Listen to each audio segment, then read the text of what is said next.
Okay, kids, here we go. I'm in my music room actually. Holy smokes! Listen to some Led Zeppelin yesterday. I got into my cups. I was three beer deep. I went out and had went off the diet. I'm a slender 207 pounds, by the way. So I've dropped 102 pounds since around this time last year. So I was tipping a scale at 309 pounds. So a lot of weight loss. Um, Boy, it's been a busy week. I am being brought to you by the Linux system Ubuntu. After a long, torrid love affair with Windows systems, I finally dumped Windows and I went and did the thing. Looks like you got the new Ubuntu system set up. Yes, Jen, I do. But the Ubuntu is going to be punted to the corner because I'm going to be doing something different. It's a Nobara Linux variant. So I'm going to be doing that.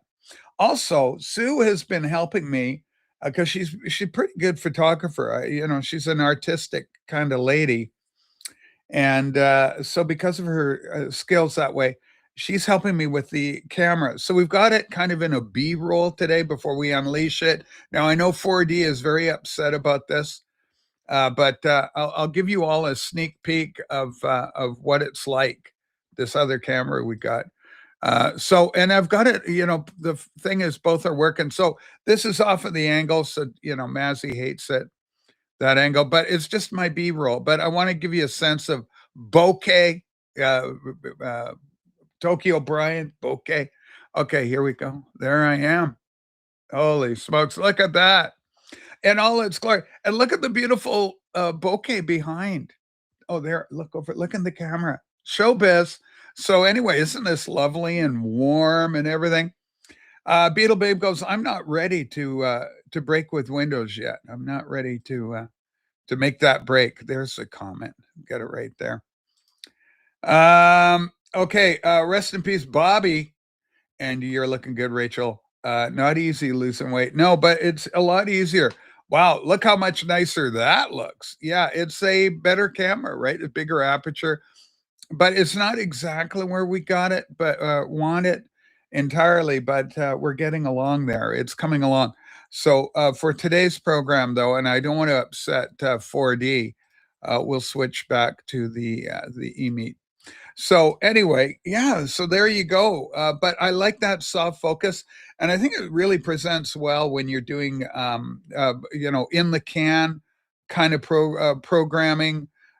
Say you're doing a contest or something like that. So there you go. Uh, I have never seen you so beautiful on screen before. Well, thank you so much, Yvonne. Rachel looks like AI. AI. Holy smokes. Bokeh. Yeah, this guy knows all about this. Is my director, my producer, the documentary of the TV show. I like Greg. Greg's a good guy. It was a pleasure working with him. A very professional guy. He's an artistic, spirited individual. Are you back in Canada yet, Greg? Let me know if you are. Today, the big story is the death of Bob Weir. And boy, folks, if you're not aware yet, and of course, 40 goes, thanks for switching back. But look out for, I'm not going to get rid of the e-meet. I'm going to use them both. So we have them both going on.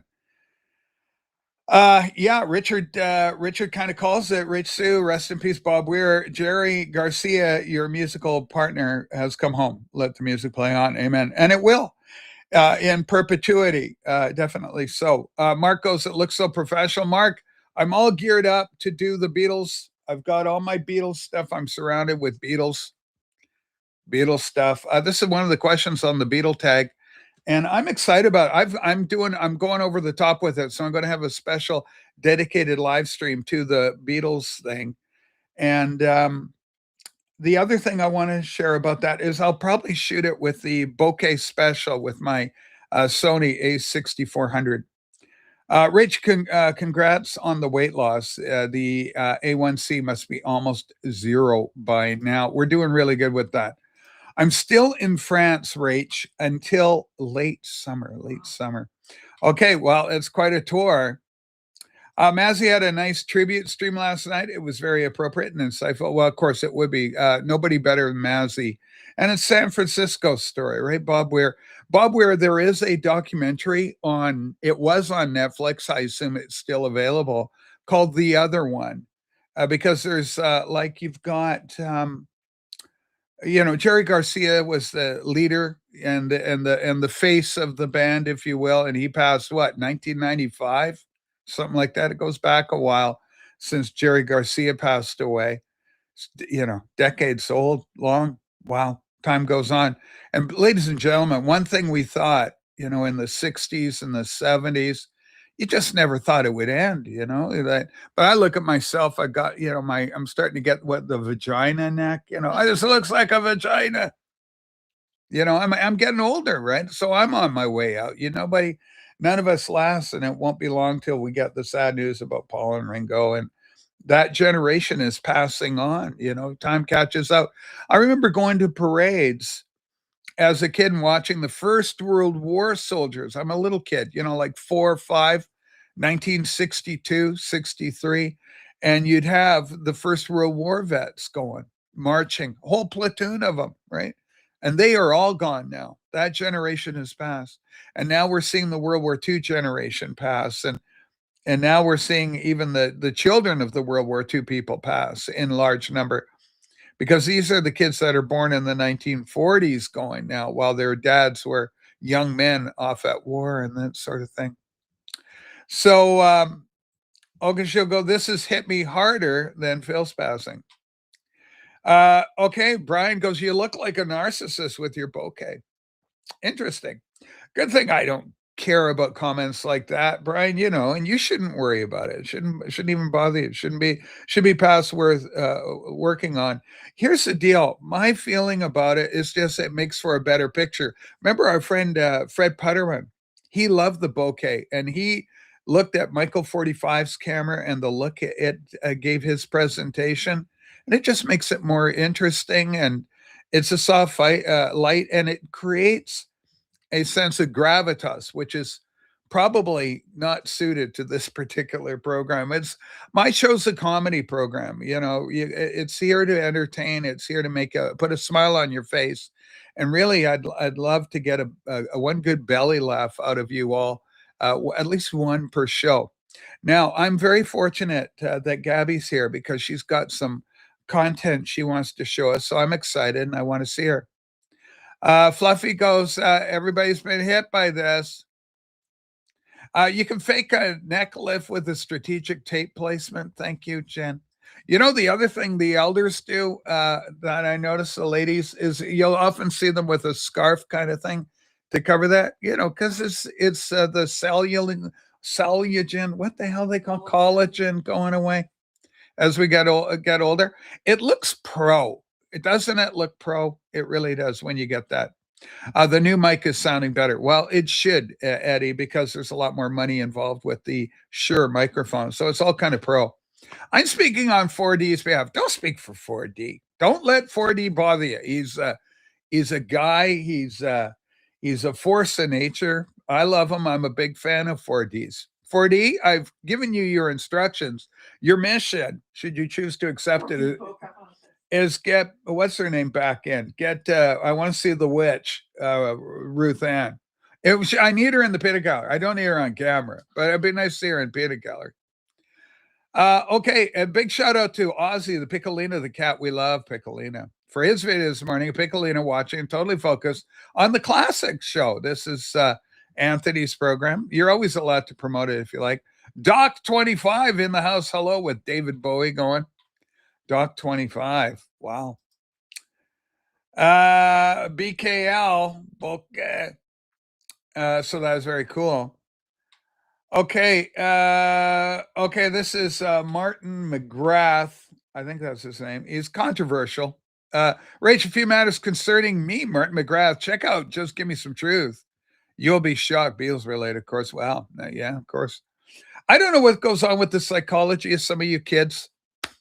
Martin, you're an Englishman for one thing. You know, you're allowed to be eccentric by virtue thereof. What part of England are you in, Martin? Let me know. Because, you know, my great Anglophile love of England, I love it. Amanda joins us. Hello, Amanda. Welcome to the program. So, anyway, so we got the camera going, so that's really good. The new operating system is taking care of the green tint as well. The new operating system, the Ubuntu, which I'm running. I didn't have to use the rest. So Sue's not using a color fighter on top of me to counterbalance the other. Rachel, you're lucky to have me back. Oh wow. You may have to settle for that. Holy shit, 40. That is a challenging comment. Joel goes, 4D is a fellow movie poster collector. I have learned. Yeah, he is. He is a collector of old film posters. Okay. Okay. Wow. And my friend Rich, who I love a great deal, this guy, Rich. I have an old Spider-Man comic book. I've got it in a hardbound version as a collected part of a collected series, but it's like Spider-Man issue number. I'm going to spitball it. I'm going to say it's Spider-Man issue 94. And the guest star on that was Quicksilver, the Avenger, the super speedster, Marvel Comics' answer to DC's legendary Flash. Legendary Flash. And I love the Flash, but Quicksilver, he's not as fast as the Flash, but he's fast, super speed. And so he takes on Spider-Man in this episode. And I remember watching it, and he moves so fast, he's just pummeling Spidey because he moves fast. That is you, Rich. You're a quick-minded guy. So there's your metaphor of the day. You're my Quicksilver. Anyway, I guess I got some activities on Instagram because he's got to go to Kitty's party. I'm as intrigued by anybody as anyone. Okay. Okay. Okay. This is kind of shocking. I don't even. Okay, I got to freeze frame this. Oh, yeah, I'm in the new thing. So I got to. How do I capture? Hang on, I'm learning. Okay, new camera capture. There we go. There we go. We go like this. I'm capturing the image. It's not as easy as the old thing. Okay. There's a beautiful capture. Okay. Now I think I can do this. I think I can do this. Okay, good. Yeah, nothing untoward. I just want to cover up anything so we're not seeing any trouble. Wonder if I can. Let me do this. Let me go here. I got you, Rich. It's more difficult on this platform, but it's pretty funny. Amanda goes, Mazzy, just subscribe to your channel. Absolutely. So let's get Mazzy up and let's get Gabby up. Gabby, you come on up too. Let me share this here. So, Rich, I love what you've done there. Mazzy channel rebrand. But there's other stuff on my Instagram that I don't want going out into the world. So I'm not going to share it that way. Okay. Okay, Breege, which is Martin. Mazzy is the number one Beatles comp. And do you ever see that awful now and being added to it? Oh, the Beatles won. Beatles won. There are a couple of questions the internet is curious to have answered. Well, I can certainly read out your questions. Take your time. Take your time. Yeah, no, whenever she wants. Whenever you want during the course of today's program, Gabby, when you're ready, we're ready to receive you. Okay, now this is important because nobody loves San Francisco more than this cat. And boy, oh boy, I mean, he done good. We're going to hear from him and thoughts and memories. Here we go. Boom. Norman, the legend Maslow. Look at us. We're so adorable together. You are pink and I am blanched. Yeah. It got me to do my first quote semi-official live stream last night. Yeah. How did you like it? Yeah. Well, I've done them before, but it's been years. During the pandemic, I did some. It was 2 hours, 15. It was good. It was having a theme and it was because of the Bob Bob Weir. Weir. Yeah. I was actually surprised how much that hit me. Well, Jerry hit me. Phil Lesh didn't as much in the others. I mean, I was young when Pigpen died, but it was just kind of a loss. Pigpen was the first to go, wasn't he? Yeah, way like 72. Like 1972 or something. Yeah. I think. Yeah. So I wasn't as invested, even though I'd seen the Dead for 4 years by then. But Bob Weir, I heard he had lung cancer, and he was only diagnosed like 2 to 3 weeks before last June. And then 3 weeks later, he did the Grateful Dead did that big, or excuse me, the Dead and Company did that big final show in Golden Gate Park, the 60th anniversary. So he must have done that right away. Yeah, Bob Weir and the Dead helped raise funds for the Haight-Ashbury Free Medical Clinic. And I forgot the doctor's name. I met him many times over the years, who started that clinic back in the 60s. Yeah. But David, someone might help me, some deadhead here. David Seville. No, but That's the yeah, kid. it was sad. I mean, I met Bob Weir a couple times over the years, and Oh, he was cool. very accessible and in a group. I saw all the offshoot bands, so it hit me, and it was great. Did you identify with him at all because he's an adopted kid, and Well, and he's only what, guy? 6, 7 years. He's 7 years older than me, and Yeah. he was the in young range. boy, in the young kid in the band. He's from Atherton, California, the peninsula, Yeah. Which is a very richy suburb, and that's where Stevie Nicks came from too. Yeah, it's funny. I did this.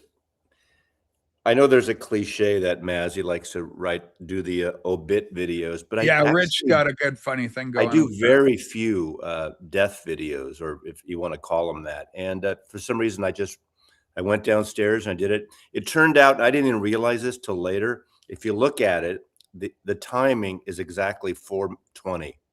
So if you think of 4:20 and the Grateful Dead, that's totally coincidental.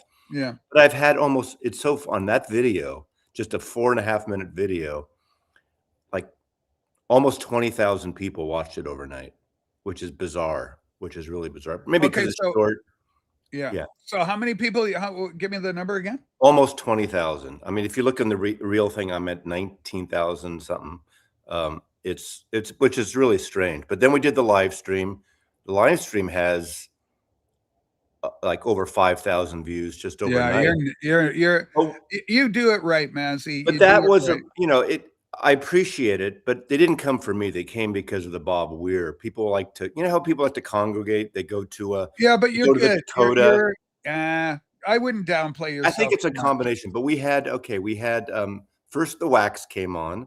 Yeah. Then we had Fitz up in Vancouver. Fitz, Electric Bar, good guy, yeah. Joey Callio came on. Joe, a legend. Loki O'Brien came on. We love Brian. My friend Chris, who was assistant manager when I managed a record store, lives in LA, who's never done that. He came up. Who else did we have? But we had great people. The usual people that watch your show and Rob's show, and a lot of new people that just kind of, I mean, we were averaging about 200 views. I'm trying to get the other camera going. Welcome to Mazzy's Music. Oh, sorry. I was going to take over your show. Oh, Sue turned it up. I wanted you to keep it on. So we had about...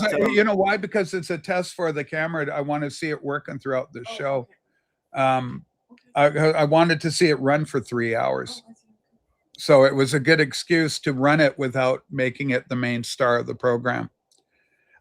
Gabby goes, Maz, it was really nice. Gabby was in the gallery there, but it was I think it was a necessary thing. It was like hanging out. Yeah. Mainly about Deadheads Bob are a huge crowd. Yeah, mainly about Weir and the Dead. We veered off a little bit, but it was it was a good one. It was the Bob Weir thing. Yeah. And so I appreciate it. We had like 200 people average watching. So yeah. During the show. It was good. Richard Dolan.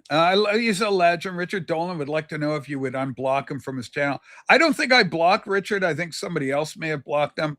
I'm not sure. I time him out, but I don't block Richard. Isn't Gabby coming up? I thought Gabby will be coming up when she's ready. I came here for Gabby. Well, Gabby's here for you and me and everybody. You, She's a when you big addition to the community. I'm very happy to see her here. Zeb goes, Team Dolan. Holy fuck. Zeb, you're on thin ice always. Just watch your ass. Holy shit, Massey. Trying to keep this ship afloat. congratulations on the new gear. Right now, I see the house plant is looking magnificent. I got this plant over there. How are we going to break it to the Okay, I not. We don't even say anything. Okay, so let's see if I can get the other camera going. Yeah, okay, we got it. Well, at least look at it. Like, you know how you probably don't watch No. the Daily Show, but I love when Jon Stewart like looks at the other camera and does a Yeah. thing, does a Yeah, bit. camera too.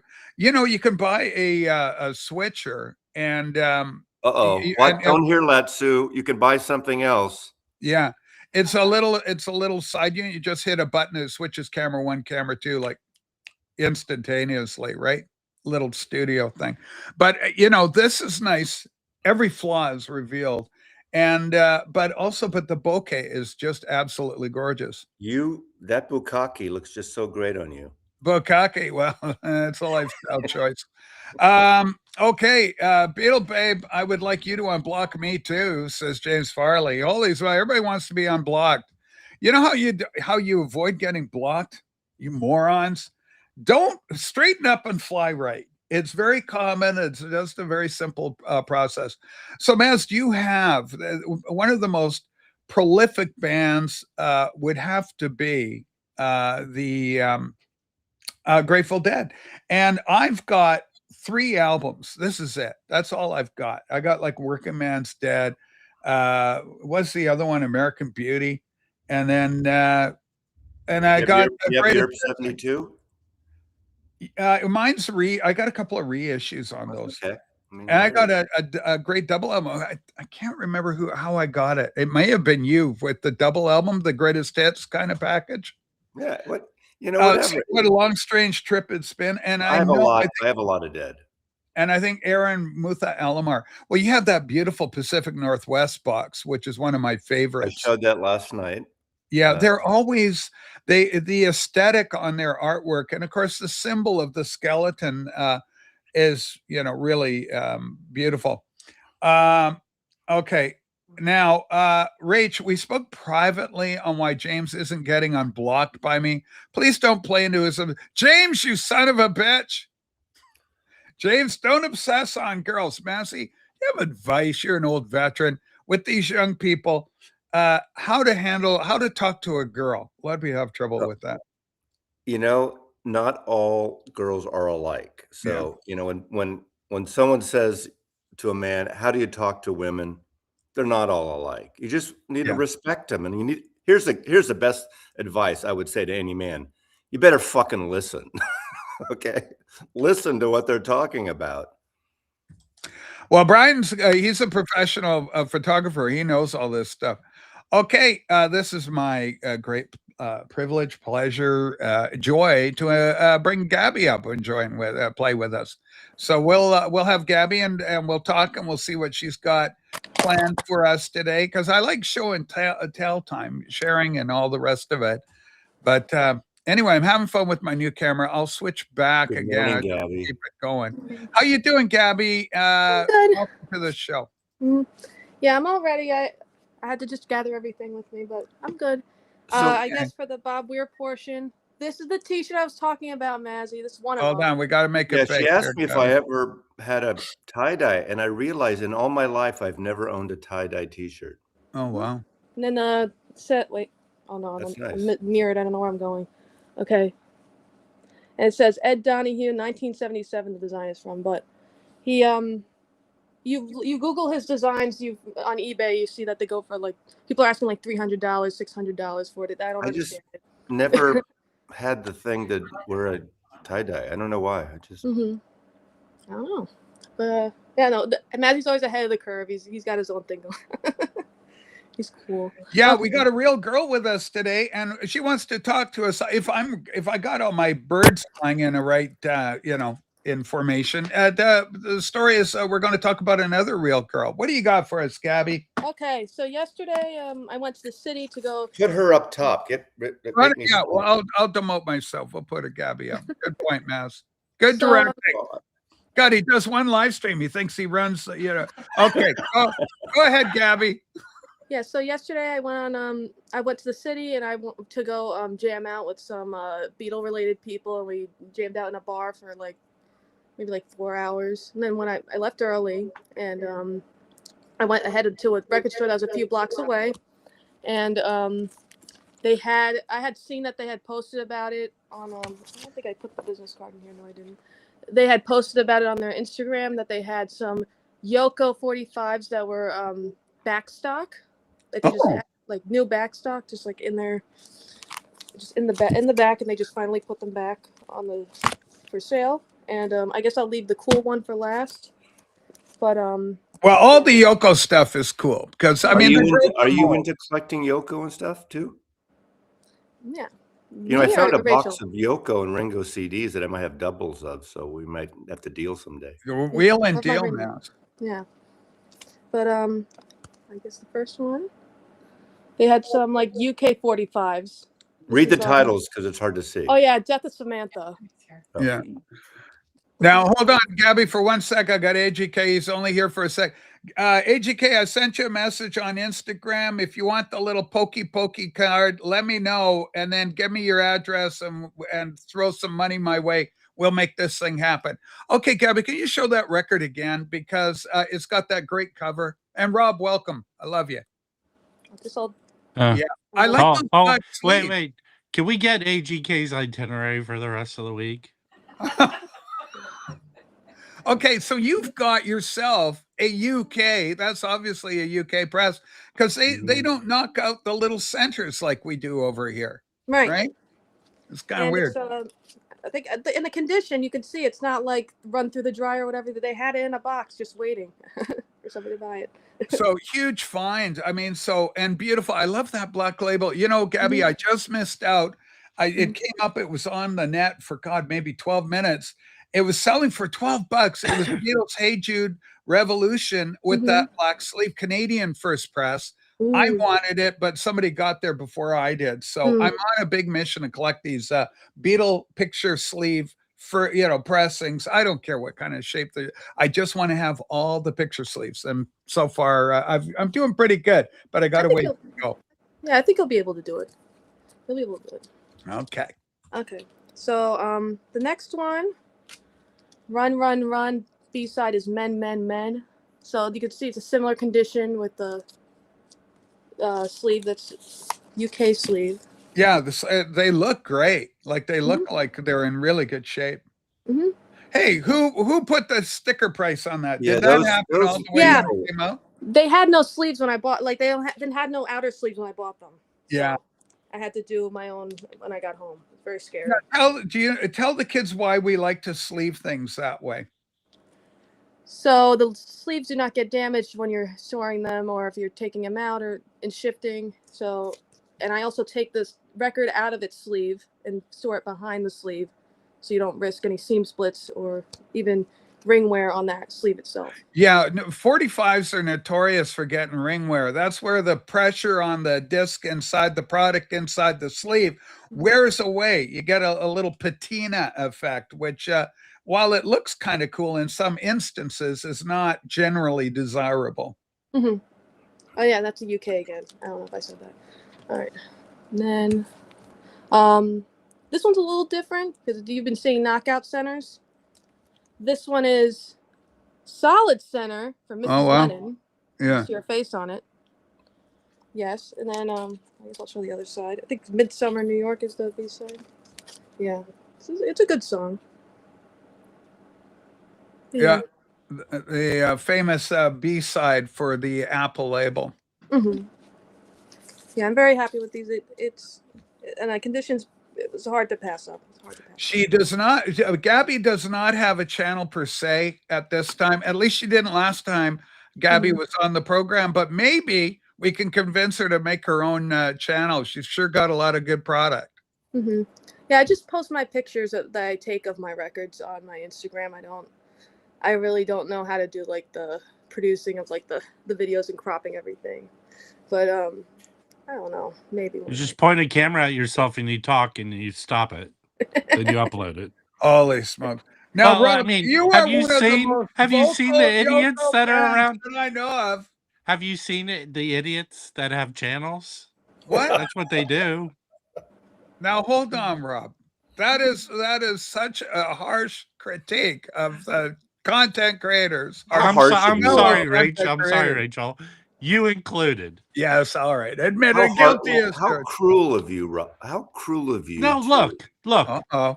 You know, Controversy. hey, Rachel. Yeah. I kind of teach a class, and from what I've learned doing the YouTube, Okay. and here's what I've determined. What have you learned? What you talk about is secondary to you as the person. I think that's what people tune in to watch. So if you can, any way you can bring your personality out, people, will like it. Yeah. And look, my production values are very on the lower end of production values. Yeah. I seem They're to be actually, doing some have okay. said they're pathetic and very Rob, poor. Rob, you Yes. sound like that guy in line behind Woody Allen at the Sorrow and Pity. I happened to teach a class at NYU on Marshall McLuhan, and Marshall McLuhan comes out and says, "You know nothing of." I teach about Mazzy, Rachel. Hey, Well, Rachel. Mazzy should be taught. All right. What's this branding, Rob? What's going No, on it's not here? branding. My sister gave me this for the holidays. Well, for look at that. That's you. But he's smiling. It can't That's be him. your world famous logo. Yeah, that's cute. Yeah, but they this Yeti, they offer this. It's very, like It's high tech it's production very high tech. value. Yeah, very high tech. So Okay. And you look good as a little cartoon type, Rob. Okay, Gabby, what do we got? Let's Okay, go take the a look. last 45. Mazzy may be excited by this. Okay. Let me know, because I can't see you. Probably the rarest 45 picture sleeve of Yoko, I think. Oh, I don't have that. Yeah, that is Mhm. nice. UK Wow. 45, yeah. Rachel, Massy's jealousy is just palpable. It's unpleasant to witness, Rob, Massey. But there you go. Mine Train is the name of the. You know, the I don't thing think there. I have any Yoko UKs. Well, mine are all Americans. Oh, okay. Here's the look at this here. I don't have that either. No, ringwear. The one that they still have at the store, because remember they had a whole box of duplicates. The one they still have at the store has ringwear like on her face on the back. That's great. Yeah, you don't want it there. Yeah. Mm-hmm. You don't want ringwear there. This That's is a the reason nice why I shot, nice photo. Yes. So, yeah, if you look it up on Discogs, you can see, if you see the price, you can probably see the price. That the price I paid is pretty good for what it is. Yeah, I'd pay $30 for that. Sure. Mm-hmm. But yeah, and Mine Train's a great song. I like it. It is. Yeah, I like Yoko's music, so you know. Yeah, you've always been a defender, a champion for Yoko and her Fluxus It's too bad you have to defend her. You know, she's not an artist for the masses. It's like not everyone likes Diamanda Gallis or John Cage or even Sonic Youth. It's not for everybody, you know. So, and Sonic Youth or Thurston Moore and did collaborations with Yoko as well. And okay, but who's the other youth band? You know, pass a touchy on me left hand side. They were good. Rachel, half of them went to prison. You know, I laugh, but it's probably true. Okay, what do you got there, Norman? Well, okay, we'll make that back. There we go. He's all this is a Swatch watch, designed by Yoko. Ooh. Oh, wow. This is from about 25, 30 years ago, I guess. Have you worn it? Yeah. No, it hasn't been opened. Now show your Yoko Beanie Baby, Mazzy. Swatch. I have a box that expired in 1998 of John and Yoko Japanese condoms. Raz, Beanie Baby. What do you think, little Yoko? Cute. Oh my God. Yeah, it's like Napoleon Dynamite with the boat. Okay, Gabby, I see you holding some good stuff up. Let's take a look, see what you got. So then they also had for $10 sealed Yoko Ono Plastic Ono band, her Plastic Ono band. Oh wow, that is great. Where was it? What store was this? Sorry if I butcher the name. Ergot Records. It's on 2nd Street, closer to 2nd Avenue. Okay. From what I understand, that's how you say their name. Yeah. Okay. And Wax is you're in the know. You know what it is. I know that people have gone there and talked about the records they've gotten. So. I Yeah, got to tell you, somebody else that's getting a lot of publicity right now. Rob, I liked your comment about the Yoko Beanie Baby. Thoughts? Thank you, Well, Eric. let me think about it. Take your time. But this is, boy, Eric, I just love that. But this is what you call good television. When the kids, when you do a line like that, Rob, and then the response from your fans is so overt. You got to love that. Rachel, Yeah. It's gone to my head. Well, I can see where it might. Hey, Gabby, who's your favorite Beatle wife? Do you have a? We don't talk about the favorites of the Beatle wives. Do you have a favorite Beatle wife? Should I don't know. There's Yoko and Linda that are cool and they're musical. Yes, they are. I don't know. I've met Nancy, so maybe I have a bias towards Nancy. I met her when I was like 11 years old or something. So okay, now, so is Nancy Paul's new one? Yep. Okay, holy smokes! So she's a fellow New Yorker. Am I right about that? Right. Yeah. Yep. And she's got her own financial fortune, so she didn't marry Paul. Yeah, she works for the MTA, I think. Right, Rachel, I like the one-legged person. Okay, that was what was her name? That was Heather. I don't know. Heather, and she was trouble. She took horrible. That peg leg of hers and she just rammed it up Paul's. She was just so rough and tumble on Paul. I have a good question you should ask that no one ever asks. No one asks this question in Vinyl Community. What is your favorite Beatle business they went into that's unrelated to music? Okay. So I never tried it, but remember when Paul and Linda came out with a line of frozen vegan meals? Right. Yeah. Yes, that is what they do because has anyone ever tried those? I've never had one. I never got into the exciting world of veganism. I know Massey's flirted with it. No. Okay, Massey.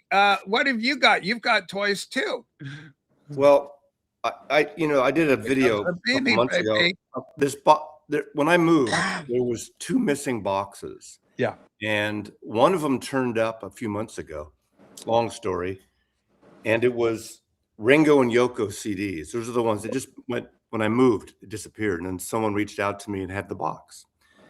So some of these are replaced, but here's one. Now, is this one with the seam split? One of them has a seam split.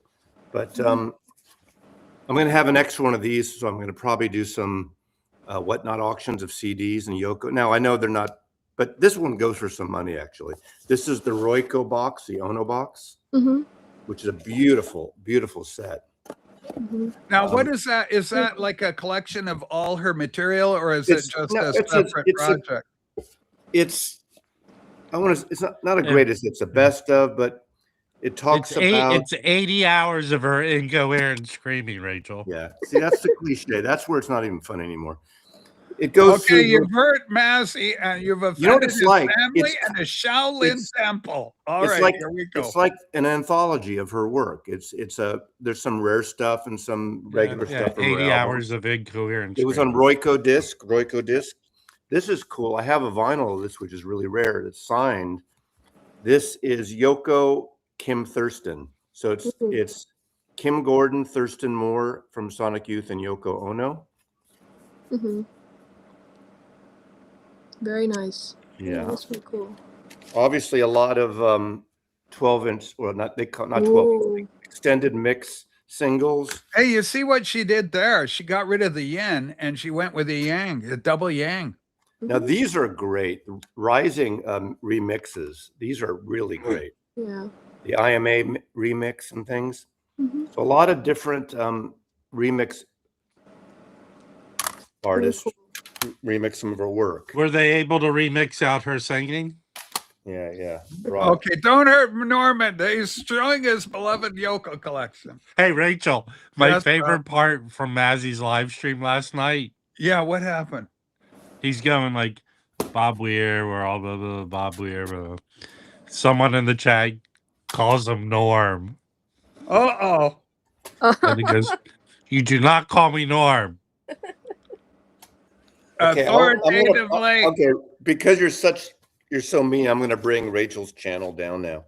Okay, here we They go. show all of his Yoko stuff. Look out, Gabby. Oh no! Oh no! Oh no! Oh, Hey, Rachel. Yeah. Rachel. Yeah. Kind of a tag on to your question of who's your favorite Beatle wife. Yeah. That's cute. Which one of the Beatle wives' hairy areas? Oh no!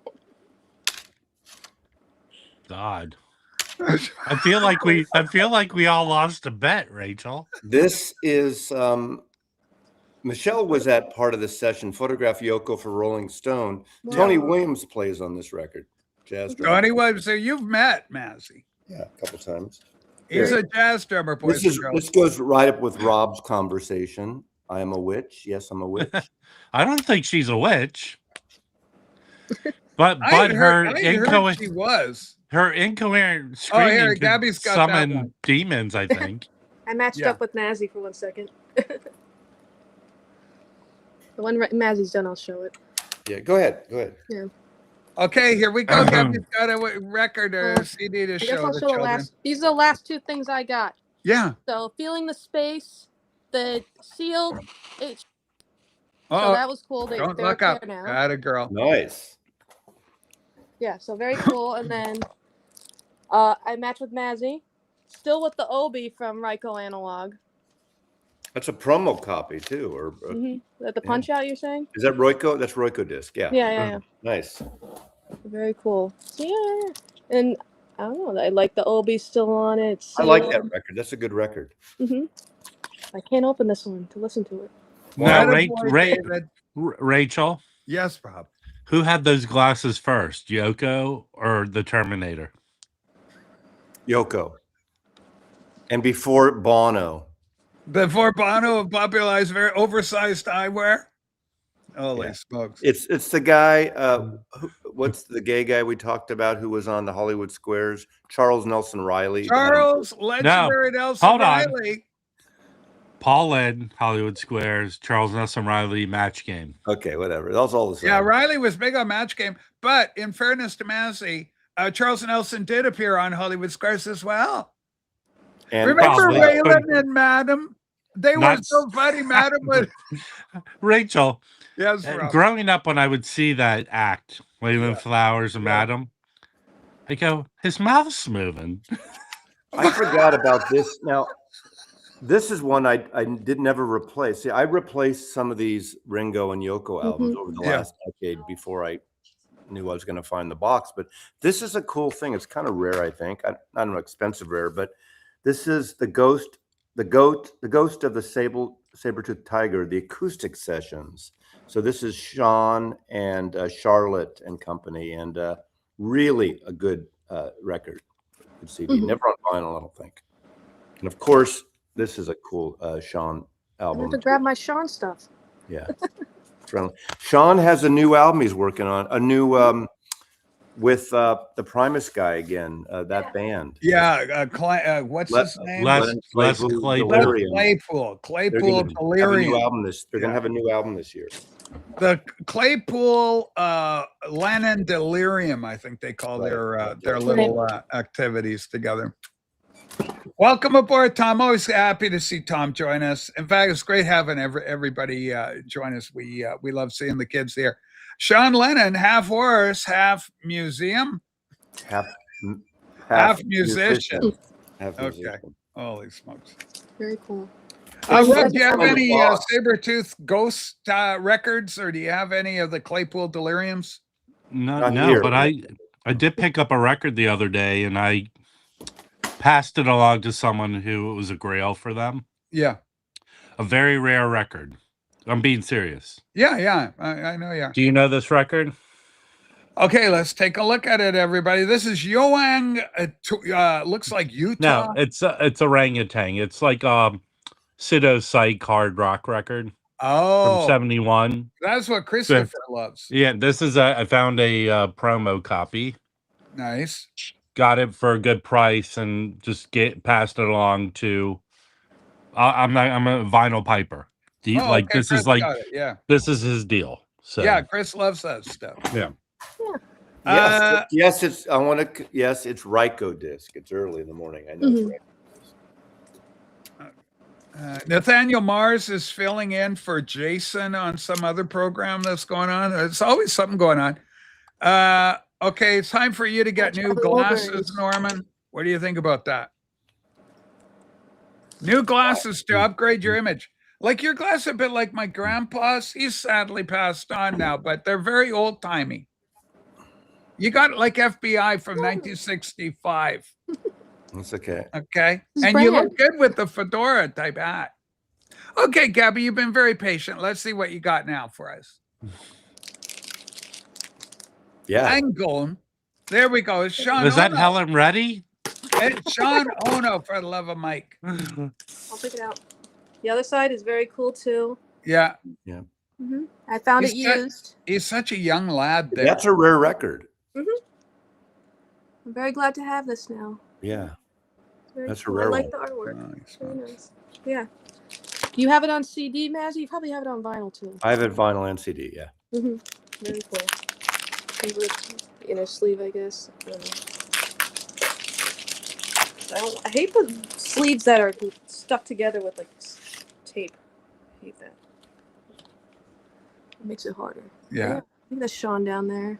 They're all Sean. Is that when he was going out with what's that Asian woman from what band was it? Cibo Mata? Chipo Mata. How do you pronounce that? Tokyo Brian. Oh, yeah. Tokyo Brian. Chipo Mata, remember? Am I pronouncing it right? Cipo Mata or Chipo Mata? Okay, Maz, Dan, fellow liberal, says to you, Mazzy in a baseball cap? I don't like it. He's not dealing well with wear the a San casual Francisco Norman. baseball cap a lot. I mean, it's not. Come on, man. You don't cramp Mazzy's style. But they're usually black. This is the only white cap I had. Of course, it's Yoko. You have to be white. You know, David Ellis gave me this in London when I met with David. We went to the Tate Modern to see the Yoko show, which was fucking amazing. Speaking of David's, Atkinson, come on, England, get up here and tell us what's happening with the tag, the great vinyl community tag, which you have spearheaded. Well, there is a new Sad Bastard Heartfelt video up. I'm not going to mention the name, but there is that. Okay, Sad Bastards. You know, one of those crying in your cup of tea videos, but it's fair enough. Fair enough. Hold on, who put it up? Who put the? Everyone has a right to do them. I want to know. But it just seems like okay, we get it. There's been 120 people now doing David's tag. It's been very successful. We love it. I still haven't done the Beatle or the soul and funk tag. I will do it, but I got sidetracked this week. Yeah, we got to help out Harvey with his soul tag. I will, but next week I will. Okay. Also, and again, we got Mark Morris with the Beatles tag. I'm going to be doing that. I already got all. I'm surrounded. I got Beatles stuff out here. I was going to do it yesterday afternoon, and then this whole thing with Bob Weir, and I just got sidetracked. Well, yeah. I mean, it's obviously it's a huge story. Yeah, Rob. I picked up a bunch of cool records yesterday. All right, let's do show and tell. Rob's going to do show and tell vinyl community. There's one other one that's over there. I'll grab it. Okay. This is the other stuff is not jazz, but this is really cool. Yeah, this is the soundtrack to A Boy Named Charlie Brown. This came out for Record Store Day, I think this year or last year, but this is an OG. So okay, but this is cool. I didn't know about this. Did anyone know about this record? This is The Cure. Yeah, it's a 1981 twofer from the U.S. Okay, and it has both 17 Seconds and the Faith albums. Oh my God, I've got 17 seconds on a bloody isn't it? picture disc. What? Isn't that an EP? No, this is a twofer of both those albums. Oh, okay. And 17 seconds is a full album. No, both these albums are full albums. Faith and 17 Seconds. And then I picked up a copy of a record. I think I didn't know. Here, let me go grab it. It's right here. Do you know what? It's so funny. What's happening is I'm still getting people come in discovering that I'm doing content. It seems every second day. So hey, Rachel, I didn't know you were doing stuff. So yeah, I'm back doing a couple of shows. I do 2 shows a week. I do Sunday, I do Tuesday, and I do have a Patreon, $5 a month. You can help me out. It keeps me in records and other things I like to buy. Okay, Yellow Submarine. There we go. Yeah, nice US, and then I got a Japanese. A Japanese press. Nice. Yeah. Okay. Very nice. A nice. This is Yeah. the second time I found the version of this Almond album Rose. on Yeah, the Capricorn, that's the one you want. nice OG of Electric Electric Ladyland. Ladyland, yeah. Mm-hmm. Yeah, there you Very go. nice. Oh, and on the original label there, kids. A nice Run DMC Raising Hell. Oh And my then God, Rob, this rapping. is I think a harder to find Oingo Boingo record. This might have been their last record they did. But here's the cool one I Danny found. Elfman. Do you know this one, Rachel? Oh yeah, For Unknown Pleasures. Yeah. That is Joy Division. I didn't know. This is the US pressing. It came out on Quincy Jones' label, Quest. Yeah. Ooh. 10 years after. It came out in 89. The record's from 79. Yeah. So Mm-hmm. there you go. That's what I found yesterday. Very cool. Yeah. That Cure, I mean, I'm trying to collect all the Cures. I didn't know about this one. So Well, I don't. the fact that it's a twofer, right? Yeah, I don't have 17 seconds, but I do have a UK Faith. So yeah, you know what? I hate to even say it, but I've got 17 seconds picture disc, but it's a horrible thing because there's no picture to be seen on it. It's like white vinyl, but it's done in that style, so it's a very noisy bed. You know, for anybody that's familiar with picture discs and how they sound, you know, they rumble tumble a fair bit. Hey, you know what I'm gonna do, Rachel? I'm a nice guy. Okay, what are you doing, Rob? Danby, if you want this, reach out to me. Dan, reach out. Because I found this like a month ago. I found a copy of it. So yeah, Joy Division, always great. Joy Division, one of those bands with a lot of cachet, though some people go, oh, you know, I like New Order better. Well, come on, don't be fakes. Be I real. like Keep it real. New Order's one of my favorite bands, Rachel. Rob, that is so wrong of you. This is a bad decision. Joy Division has got all the energy, all the it's all. Yeah, but how with many the albums did they put out? 2? They had 2, Closer, and they had For Unknown Pleasures.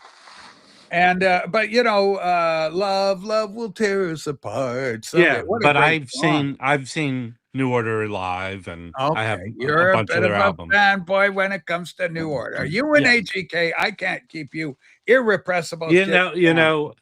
Yeah. I love the Bizarre Love Triangle song, Rachel. Speaking of bizarre love triangles, Beetle Babe asked the question: is your Yellow Submarine record for sale, Rob? What is it?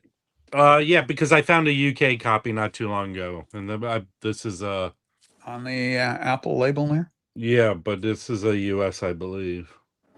So, yes, I mean, yes, yeah, I have to clean and grade it, but probably he'll clean, grade, and then get back to you, Jen. And you know where to see him, Rob's own channel, or you know you'll catch him here. Okay, something else has happened. Simon, this is our beloved Simon. Latest video, VC tag was very upsetting. Okay, interesting. Well, that's bizarre that he would do something to upset anyone. You know, okay. So first of all, it out of character. That's what I was. First of all, he has every right to. Any of us have every right to do and present and say our opinion. Yes. And Simon did that like a few weeks ago, right? Okay. He sat there kind of woefully and did his, you know, it's very internal and it's very heartfelt. And I could kid, but it's true to him. So I'm not putting him down, but he did it again. He did it again recently. And he has total right to do it. I'm not dissing him for You're not policing the joint. It's a wonder that he's not bigger than he is, Rachel. But it just seems like a strange thing to do, especially with the success of the tag. And I mean, he's not dissing anyone else. So it's one of those things that fine. It's just it seems to me very strange, but all the power to him. So I will say that if you want to do something on YouTube, you should do whatever you want to do. And that's what he did. Have fun. It is kind of. Wait, what are you saying? It's like sad sack business? Yes. Like, what the hell? Oh, hold on, Rachel. Yeah. Did he show his privates? What did he do? No. He just sat and talked. And, you know, if he wasn't drinking tea, I would have guessed it's one of those drunk dial videos. But he's drinking tea, so obviously he's not pissed. How do you know? I don't know. How do you know what's in the cup? Well, he says it. He says he's drinking tea. Yeah, but I mean, he's to be believed. It could be tea like in the Ruddles, though, you know? All right. Now, Like the hold on. Rebels. There's Reynolds. I have taken tea too. I want to know what the Brits think of that kind of thing, because maybe it's I'm hep to some of the British things, but maybe it's a British thing, feeling like, woe is me. Some people have it better and they have a nice house, and it's one of those kind of things. And some of us have to struggle, and we have to get by. I mean, it is sad. Mazzy, this is your biggest negative quality. Okay, we've got Brian. Our longshoreman has just arrived from the wintry climes of the Brian, take a deep breath and let it go. You look very pensive. He looks fantastic. Hey, Brian, we love you. Welcome to the show. I'm a big fan of yours. You are doing great. And what bouquet? May I compliment you on your bouquet? Your tongue in your mouth. What's going on there? Discombobulated, just coming up quick. I can't talk for that long. Take your time. Settle in. This could be intimidating. I feel like you're a technical wizard, Brian. Rachel? Why does it take you so long to get Brian, blink your eyes twice. Too fast. I'm not quite ready to come on. I'm like, I'm gonna go hang. Let's talk about something. And I'm blink your eyes twice if this is not a home invasion. Rob, So, Rachel, I leave all I Brian wanna in do the is share green my- room share longer. my Beatles acquisitions. Okay, of we're the going last 2 to. days. Brian has got things to share. These I feel came in off the boat, so while he was out fishing, They came out let's at the take a dock. look what he's I get got these at the going here. docks. When you work at the docks, you get specialty stuff that comes right in from the sailors. Yeah, Right? you meet a So- sailor. Be careful with some of them sailors there, Brian. Just So this is the Odeon. This is Magical Mystery on the Odeon label. I'd never had this, and this is kind of cool because it has the English book, but it also has the Japanese book, which is kind of cool. that's cool. Right. And then I got these. Aren't really special at all, but they're always very cheap. And I used to buy so many cheap Beatles singles that for like 50 cents, $1, $2, and now they're like $30 and $40, and like the prices are all over the place. So these are 2 EPs both on Odeon, which is like Toshiba's label, and this one's Rock and Roll Music, 8 Days a Week, Mr. Moonlight, Kansas City, and this one's Michelle, Nowhere Man, What Goes On in Your Mind. And so these are kind of they're not really cool, but they're 33. Oh no, they're cool, but they are cool. And then I got When We Was Fab. Yeah, great song. This one's going to be featured in my I have Cloud 9, but I found the single of it. You know what, Brian? I'm going to feature that in my response to the Beatles tag as a sneak preview. Well, let's see if we answer the same question with the same thing. That'll have a little thing, but that shows our I'm love. doing mine tomorrow morning. I'll look out for yours. And I haven't figured this one out yet. My friend, give Peace a chance, but I don't know what's going on the cover here. That's one of Yoko's performance or installations. Is it one of her? I know There's a microphone in a plastic case. There's a recorder in a she was famous for her Destructo art. No, it wasn't Destructo, but that was one of her music. And then I love to give this and give it away, and I didn't have a copy of it because I gave my last one away. So you got to. Right, we got trouble. We got big trouble for you right now. 4D coming in with the comment. Your Beatles display is coming across a little fuzzy. That's because I'm a narcissist. I'm just like, I want you to be, I don't want to show you anything. I want you to have to, I get to choose what you see and what you don't see. So it's all part of the play I'm using here with my bouquet. It's my choice to permit or to what's the word I'm looking for? Not allow you to see what I'm trying to. I don't even have my head. I don't even have my head as big on the screen like Brian does. So. Yeah, but hold on, Brian, can you, because I'm all about cameras right now. Gabby, I'm so sorry. I just want to talk a little bit with camera stuff. Sue has a question too, Brian. She says, you've got such a dewy, soft, glistening softness, gentle on your beautiful, flawless skin. Probably it's the ocean, but whatever the case may be, you look fantastic. Do you have a filter on your lens or? No, but I will tell you this. Yeah. I am a big proponent for light panels and not ring lights. I am very anti-ring light. I'm not into the ring light at all. So I have a ring light that is not a ring. It's a circle light because it puts specular highlights in my eyes that are circle, that are the same shape as the sun, which is normal to us. And it's up in here a little bit to the right. It's a light panel, but it's a circle shape rather than a square. It's like a softbox. Okay, but Sue says there's a soft kind of almost a blur effect Rachel? on your skin tone. It fills Rachel? in the shadows. Like it's like when it's cloudy outside, a lot of people who are clients are like, oh, we're so sorry, the weather's cloudy today. Photographers love cloudy weather because it's like the sky is a giant softbox. So have you got natural light? Any natural light happening on you right now? No. No. And I wouldn't want it either. Why don't you just admit that you moisturize? Okay. I definitely don't moisturize. I should. If you saw my, but But it's a beautiful image, Brian. It's just such a beautiful image. It's not quite there. I'm working on it. It's a work in progress. But I will say, and who's the Jen? What's the new Jen girl who's in the VC? Jen is Jen's Addiction. No. Jen's Addiction, I think is her name. Jen's Addiction. Yes. You know who I'm talking about, right? She's not a Beatles fan. She's not a Beatles fan. No, she's not a Beatles fan, but she just did a video and it was awesome. It was super, super fun video. She's really good. She's good. She's really good, and I really dig her, and I hope she's watching. But you're married, Brian. Come on, man. No. Hear me out. Sorry. She's got these awesome what do they call the horn rim glasses? They're like cat glasses. Cat eye glasses, right? But she's got this ring light right in front of her face, and it's all in her glasses, and it's moving every time she moves her head.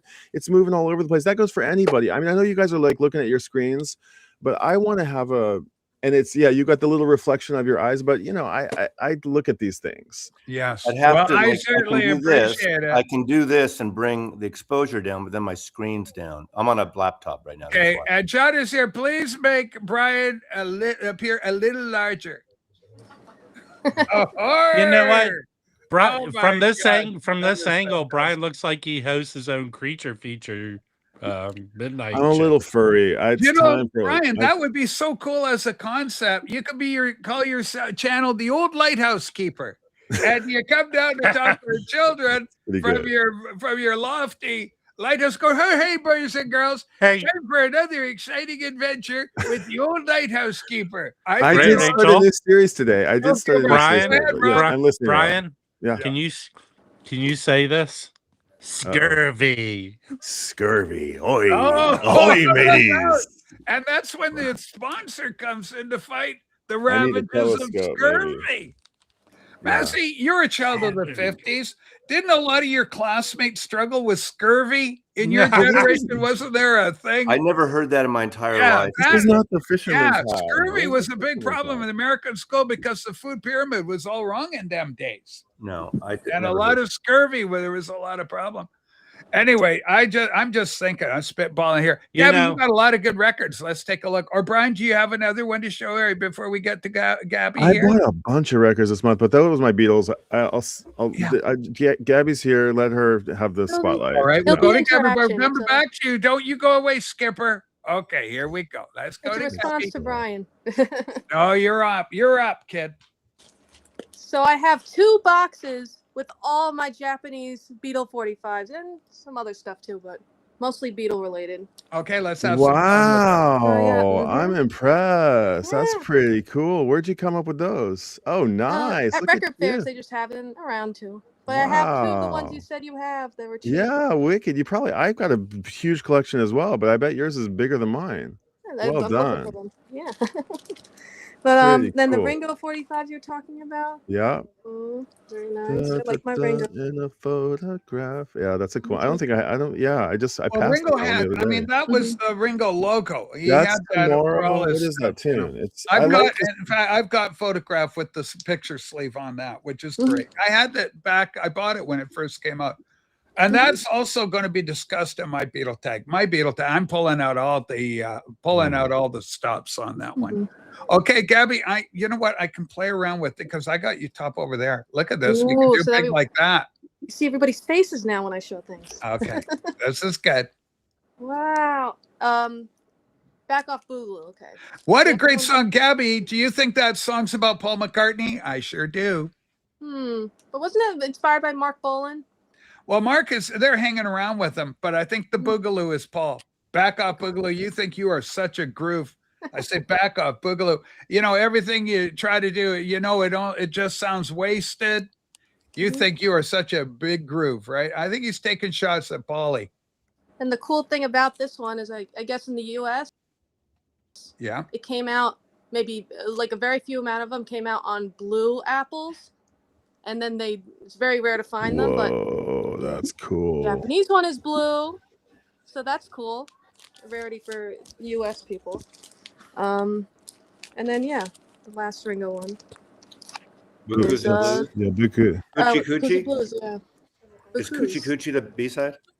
Yeah, I think so. If you try, you can actually decipher the Japanese. If you know the song, you can read the Japanese. If you can read. Well, there's boo boo. You can see boo boo do. Yeah. Anyway, there's two letters the same. Da da. Poughkeepsie Blues. Poughkeepsie Blues. There you go. Very cool. Boku. But Brian, they have a different pronunciation in Japanese, but very cool. Do you have any other like Japanese? I don't know, Yoko 45s at all? Or? I'll pull them out. Where are mine? They're over here. He's in the homeland. He has all access to all the Yoko stuff. Yeah, I like with the Apple. I mean, it's always fun when they play around with the theme. So other than the vaunted, famous Granny Smith green, you get blue and red. And so it's kind of nice when they play around with different colors for these Apple labels. Okay, VH1 Storytellers. Ringo said, "That's Joe. Come on, Joe. You know these Beatles. They always talk back things. They go, well, we were angry at each other then, and now I'm not, and so we're going to change the story accordingly." I think it was all about Paul. I think he was making a statement. We sure thought it was back in 71, 72 when that came out. Because we were talking about that because it came out around the same time as Lennon's going, how do you sleep at night? Okay, Pete Best Band. Here, this one I sometimes Christmas Happy War's Over is like sometimes it's really expensive. I don't know why. There's like a misprint maybe. But sometimes it's okay. Like well, hold on, Brian. Let's see it. I'll move you over. It's $200. Okay, hold it up right in front of your little face there. There we go. Now we can see it. Whoa. You guys have this one? Yeah. John's got a little bird on his head. I hope it didn't go poo-poo or anything. Maybe I don't know, but like one of them maybe he has a bird on his head and the other one he doesn't. I'm not sure. Okay, look at this now. Put a little bird house in your soul. Yeah, there you go. I wonder. I had that on. I have a single of that as well, Mazzy. I have a 7-inch of that somewhere. It's a good tune. I'm your little friend. I am your only friend. Cool. I know you guys know this one, but this one's kind of interesting. This is Real Love on like embossed. Okay, hold on, Brian. I got to make you over there again. Yeah. I'm moving you around. Hold on, Brian. Hold it up again, buddy. It's. Oh, I see. Yeah. Yeah. What's going on there? Right? Very you ever seen that before? I have not. Is that on the Geffen label? Is that what we're looking at? It's on Apple. There's an Apple on here. Yeah, but it came with some. It almost feels like it's, it's been somebody lathed it. I'm sure they didn't, but it's got. This is not. I don't know if this is the original picture sleeve.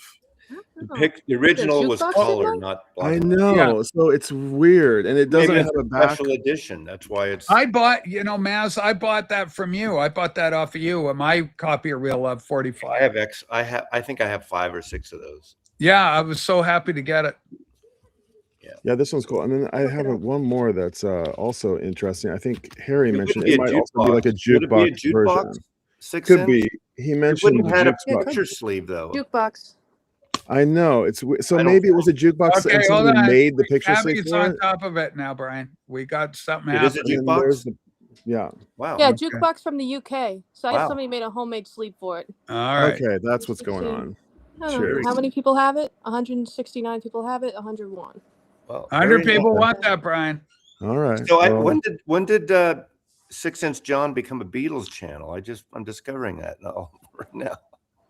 I love this comment. This is from our good friend Rich. Rob, how do you handle compliments? Like, you're getting a lot of big compliments today. You're the only panelist who can grade vinyl and contribute to the stream at the same time. You're a multitasker, Rob. Right, Rachel. Rachel. Here we go. I'm starting a new service on the live streams, Rachel. All right, go ahead, Rob. I'm going to grade people in the comment section, the chat. Oh. So I'm going to start with Rich. Rich, here you go. This is for you. It's a different grading system than grading vinyl. Yeah. C+.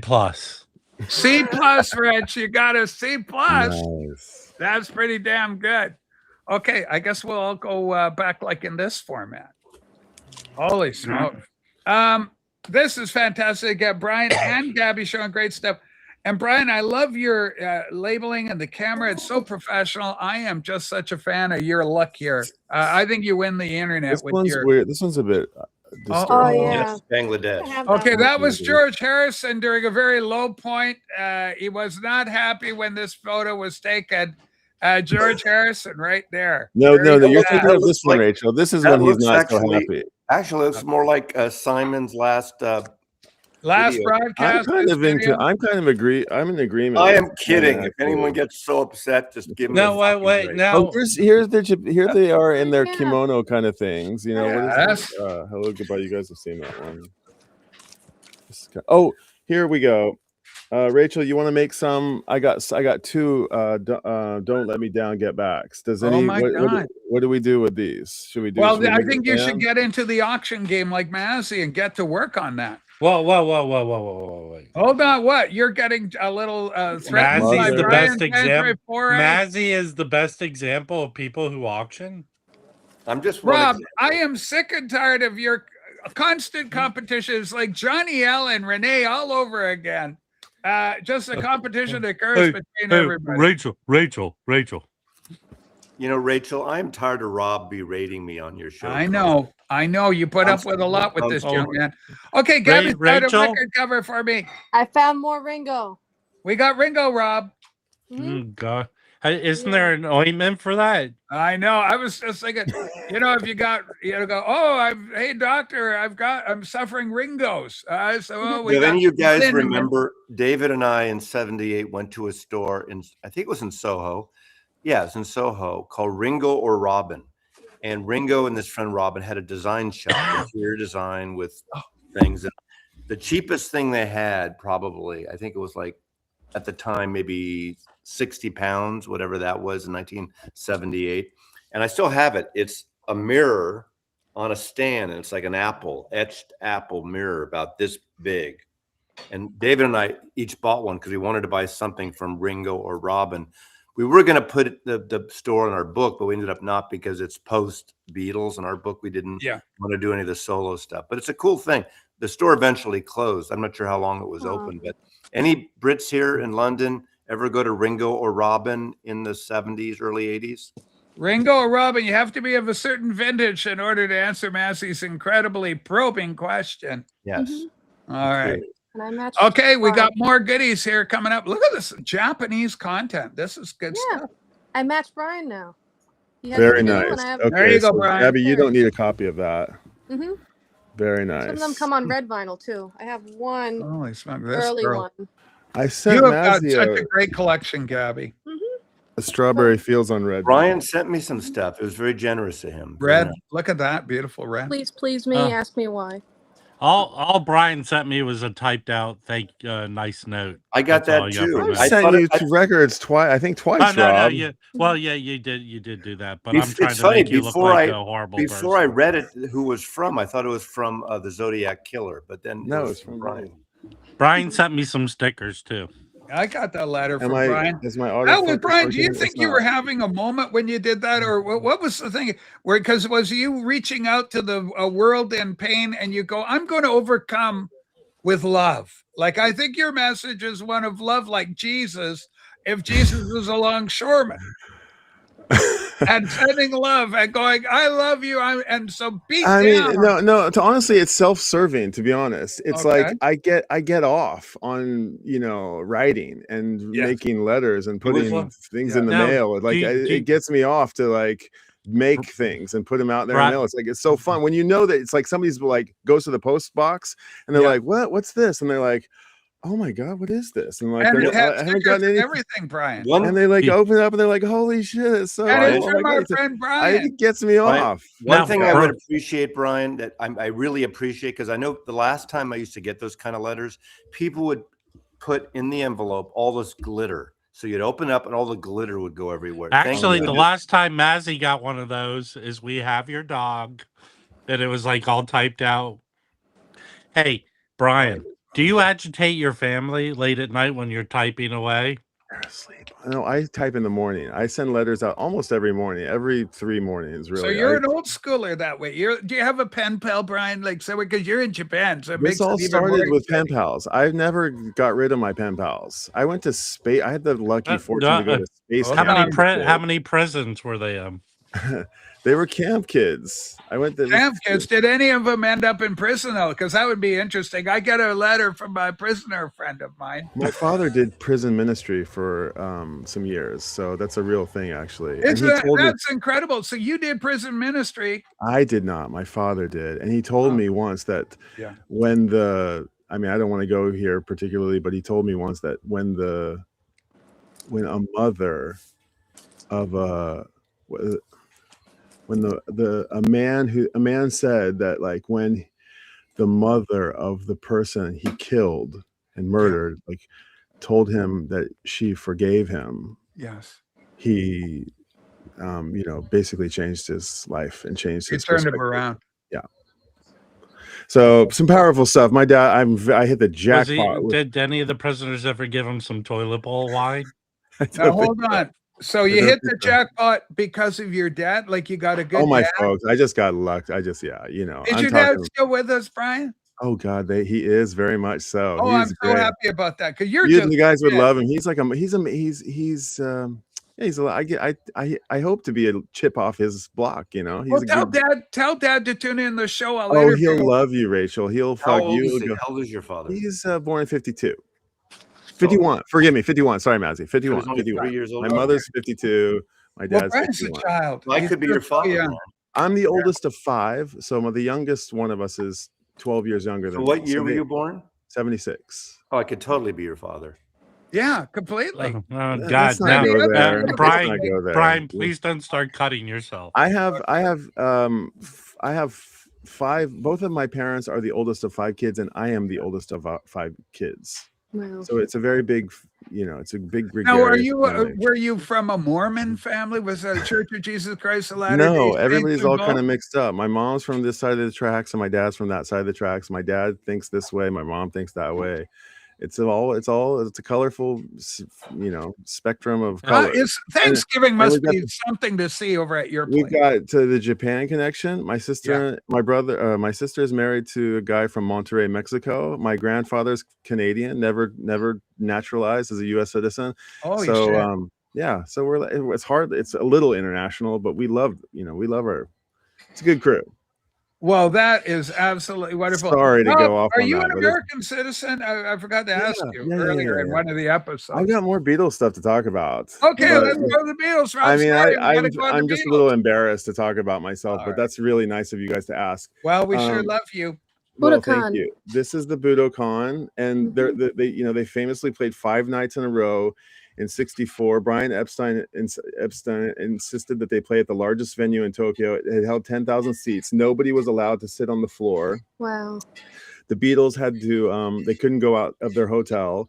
It was the time that they made their only collective art piece together. There's an artwork that the 4 of them made together, and they each kind of take a quadrant, and there's like a little flower sort of thing in the middle.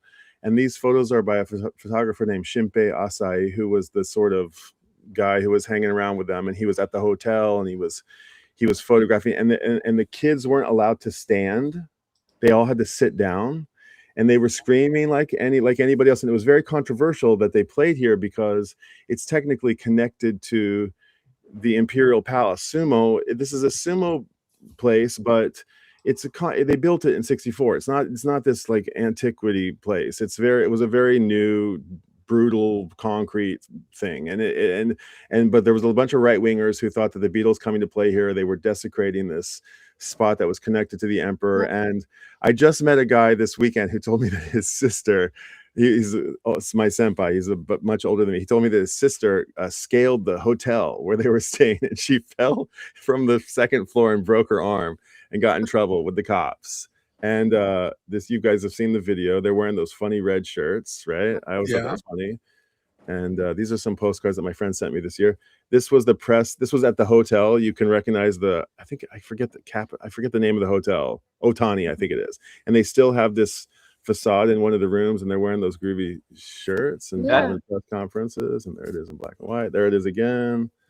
This was just like a little present my friend sent me this year and just said, hey, it was nice to hang out with you this year. I'm sending along some postcards. Hope you enjoy them. Wow. Take care. Okay, Brian, we got controversy for you right now. And all right, let's hear it. It's going to hit hard. Okay, well, not that one. Hang on. Okay, here we go. Rach, can you ask Brian if his perineer is Japanese? Do you have a perineer? And if so, is your perineer Japanese?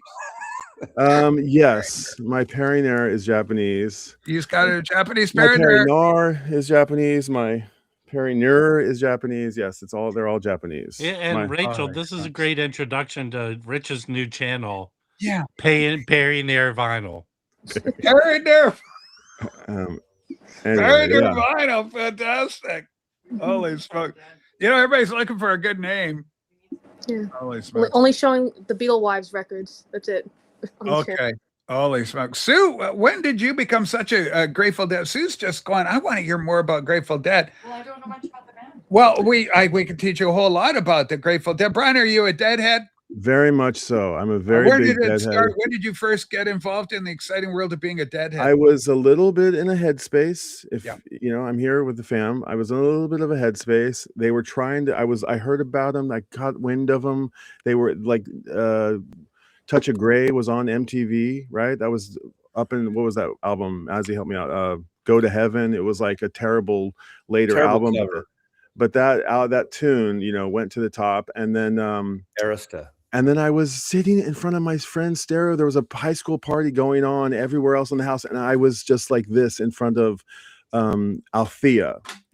The Dead's Althea. And I just heard a solo by Jerry. And I it was like within the moment the world went from black and white to color. It was one of those kind of things. Yeah. It was very, it was just like tapped in. And then when we were when spring break rolled around, we went and saw 7 shows in a row, in Atlanta and St. Louis and in Tennessee. And then we went back home and we got in trouble for being 2 days late, and we broke down on the road and we just had wild adventures. I don't even know if we told our parents. We just got in a car and drove 2,000 miles or however far it was to Atlanta. It's far.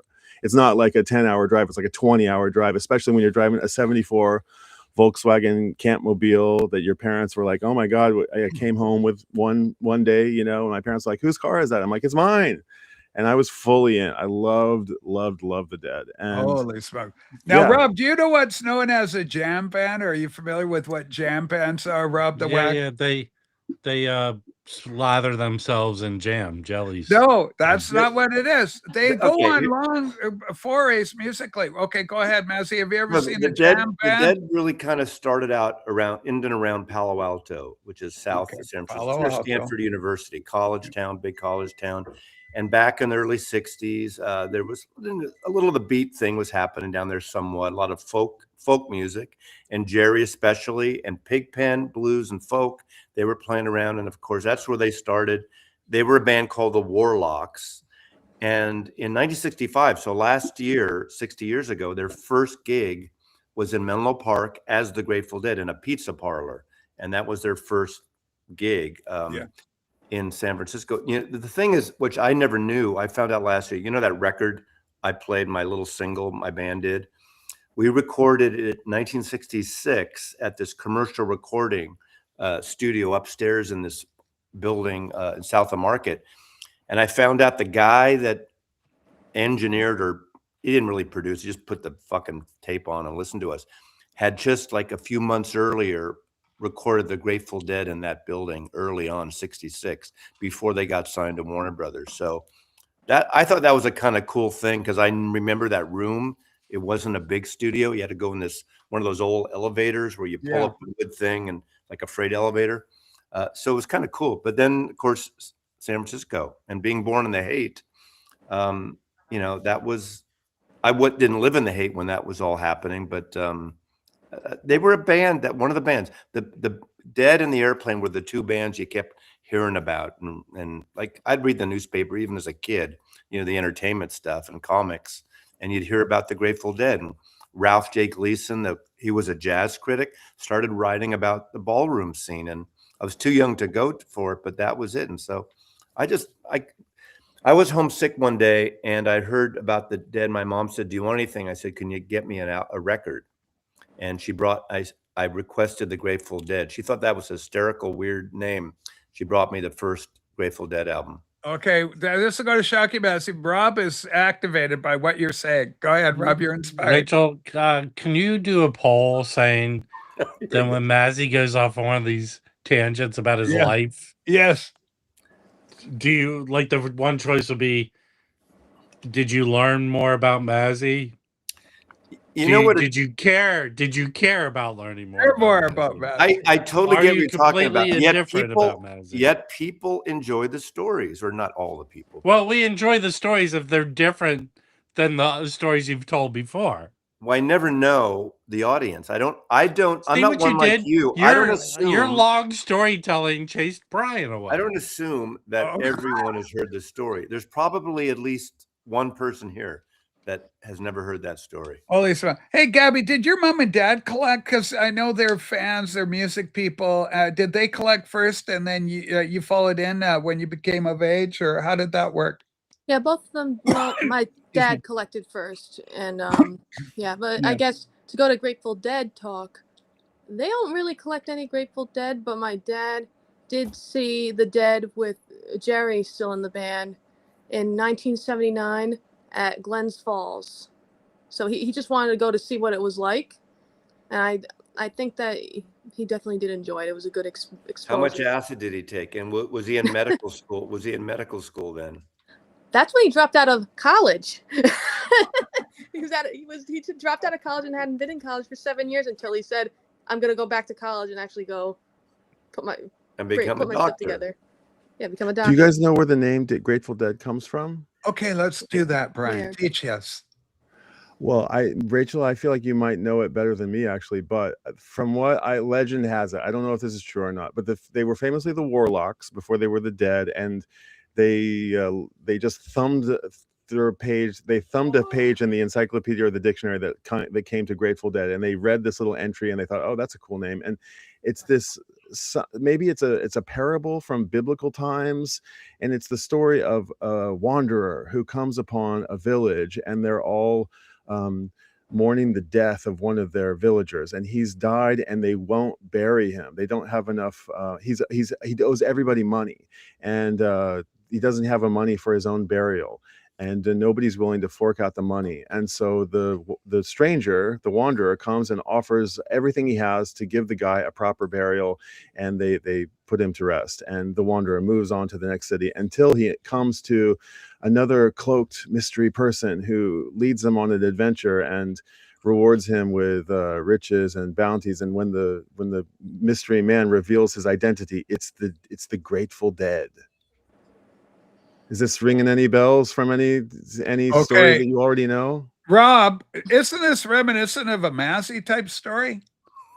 I fell asleep about 3 minutes ago. Right? I know about 13% of the story, so I did my best. You know what? I feel like I didn't learn why they are. I feel dumber for having listened to your story. Yes. Okay. I'm fine. I tried. Okay, Bill, Craig Kreiner's helping. The term describes a folktale where a hero shows charity, like paying for a burial to a deceased person, only to be helped by the dead person's grateful ghost. So you have a very Rachel, I never thought I'd say this. Yes, Rob?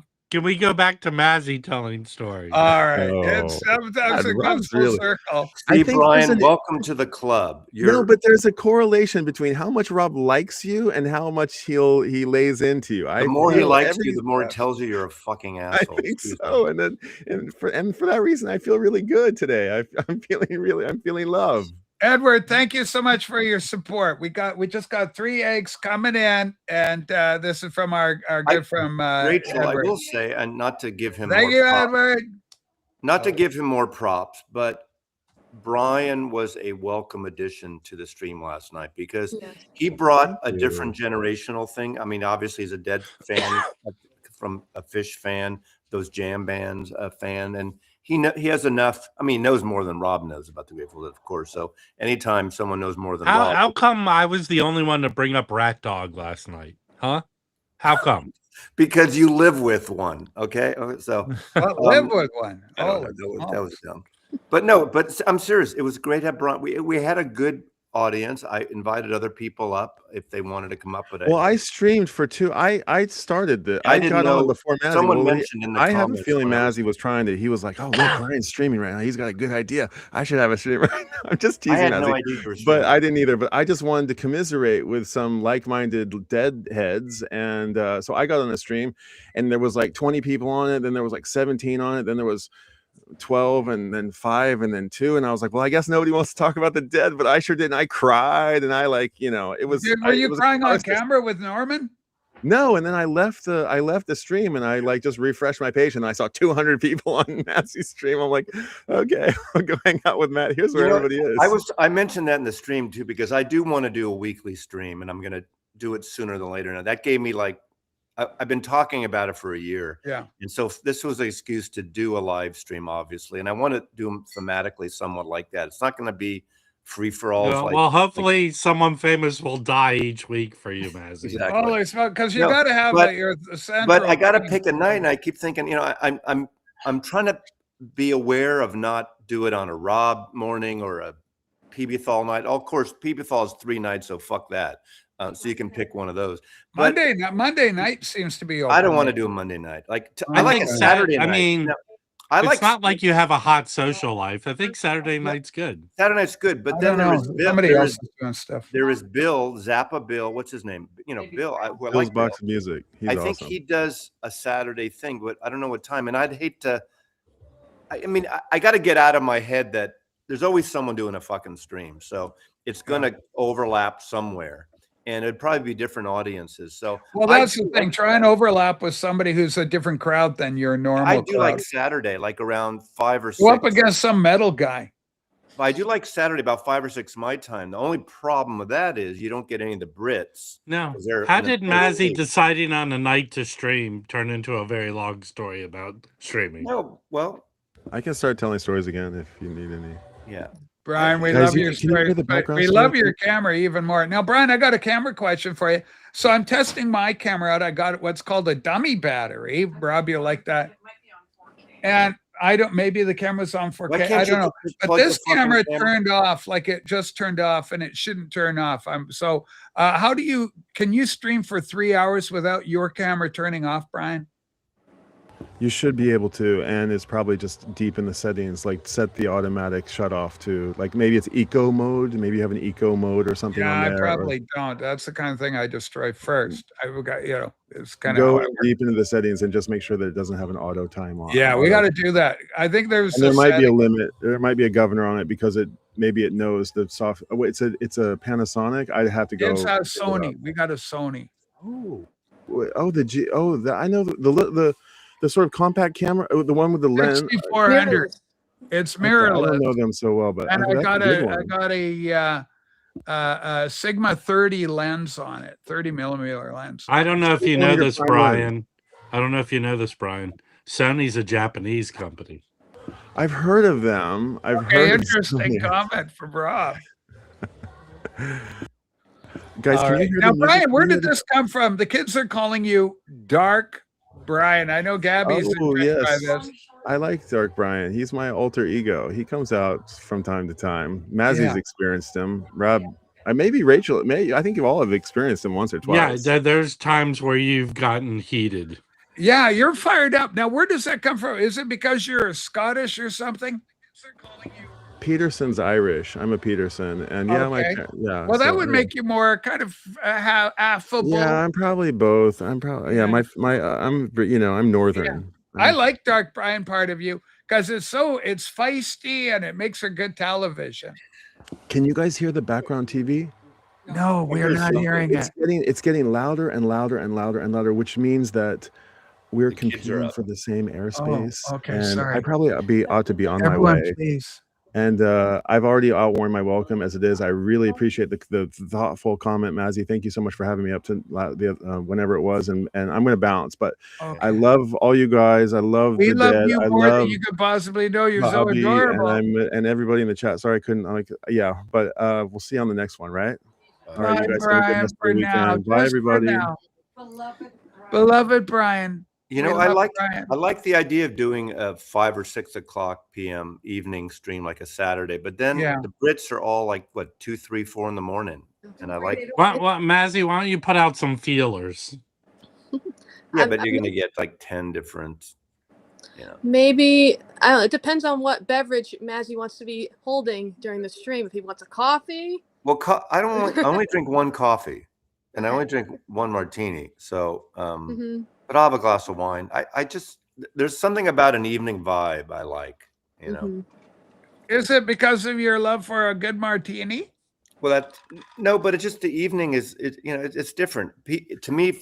At least where I am in the day, I'm ready to go do something. We're at night. Nancy, have you toyed? And this is just I'm just spitballing here. Have you ever toyed with getting a John Waters pencil thin mustache? Because I think at your age right now, that would look so good, especially if you got a little eyeliner pencil. Me? Just a dark, you a little tiny John Waters. I think it would be really good. No. Rob, thoughts on that? John Waters pencil thin mustache for Norman. I think it's a great idea. Yeah. We'll just have to get those Brits out of bed at 2 or 3 in the morning. Hi, Nick. Welcome to our show. We've had a really good show. It's just going super duper. So, Gabby, you were talking earlier. You were saying maybe you just might toy with the idea of getting involved with making some content in video format for the children. I don't know. What would I do? I don't know. Well, you got such a great collection. Now, I missed a question earlier. Beetle Babe wanted to know about one of the albums yet. Beetle Babe, reiterate, and then Gabby will show you which one that you were pointing out. But she was intrigued what she was seeing in behind because you got so much stuff there. One of your items caught her eye, and she wanted to show it. Okay, Richard backs up the idea of a pencil-thin mustache. John Waters for Norman. I like it. I think it's a good look. Yeah, I don't think that's... Yeah, but you know why? Because I picture you with the martini, the pencil-thin mustache, and perhaps a red satin smoking jacket where you come in, hello, I'm Norman. I'm here to entertain. Let us explore. Good evening. The exciting world. And maybe Good one evening. of them. Welcome to Mazzy's Saturday. Yeah, and get one of them cigarette holders, a long cigarette holder. Yeah. Let's explore music. Something like that would work out.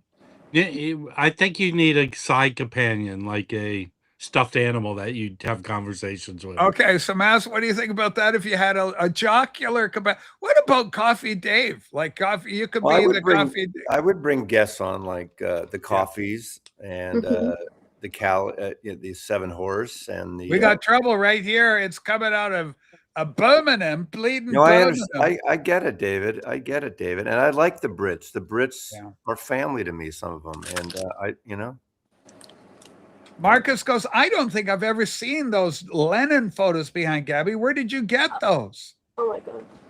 So I think these are from Alan Tenenbaum postcards. Oh yeah. So okay. This is was Andy Warhol. Let's get Andy. Let's go big on Andy. That's around like it's dressed for the woman video. Yeah. Yeah. I guess Oh, this one? Yeah. Central Park. Yeah. Very cute. I can show the backs. So you're in New York. You must have paid your pilgrimage to the Imagine display. Of course. Yeah, the memorial there. Yeah, on his birthday, everyone gathers with guitars and we all jam out. I did it last year. It was very fun. Yeah, I mean, he's my favorite. I love him. This is what Beetle Babe was asking for. Okay, Beetle Babe, we're going to go into it now. Here we go, Gabby. What do you got? What was she intrigued by? I have extended versions. Ringo and his all-star band. So I guess it's an EP. No, it's an album. Forgot. I have not looked at this in a while. It's Encore collection. So I guess take a look at that, Beetle Babe, if there's anything interesting. So many. Sheila E. Do you remember Ian how many Hunter, of those there are? Greg Lake, Sheila E. Yeah. I know she has her Ian Hunter connection, so maybe she would be interested. I don't know in this. But yeah. Holy smokes. One of our most controversial episodes was talking about Ian Hunter and his tryst with Beetle Babe. That thing, that story, just absolutely astounded me. Mousy, do you ever get close to sleeping with a rock star? anywhere close to anything like that happening for you? I know you're involved with the industry for some time, and I mean, you attended so many famous things. Altamont, there would have been an opportunity there, I'm sure. And also, you were at the last waltz. Did you get together with anybody in the band or anything like that? Nobody famous. Nobody. No, Rachel, you left out. Maybe you had a tryst with a Hell's Angel. No. So hopefully that was enough for Beatle Babe. Holy smokes. Okay, and that was actually the tour that it happened on. Uh-oh. So there's actually brings it all back home. Okay, let's talk about this. Rachel, have you started? No, you know what's happening? I will talk about is there's going to be LA Fest. It's going to be a Vinyl Fest LA. It's coming in March. Vinyl Con. Vinyl Con. So I'm excited about that. Yeah, Hudson Rainey with Denny Lane is a frickin' cloud. It absolutely is. Gabby, in your many travels, have you encountered Hudson Rainey? Hudson Rainey. Are they both dead?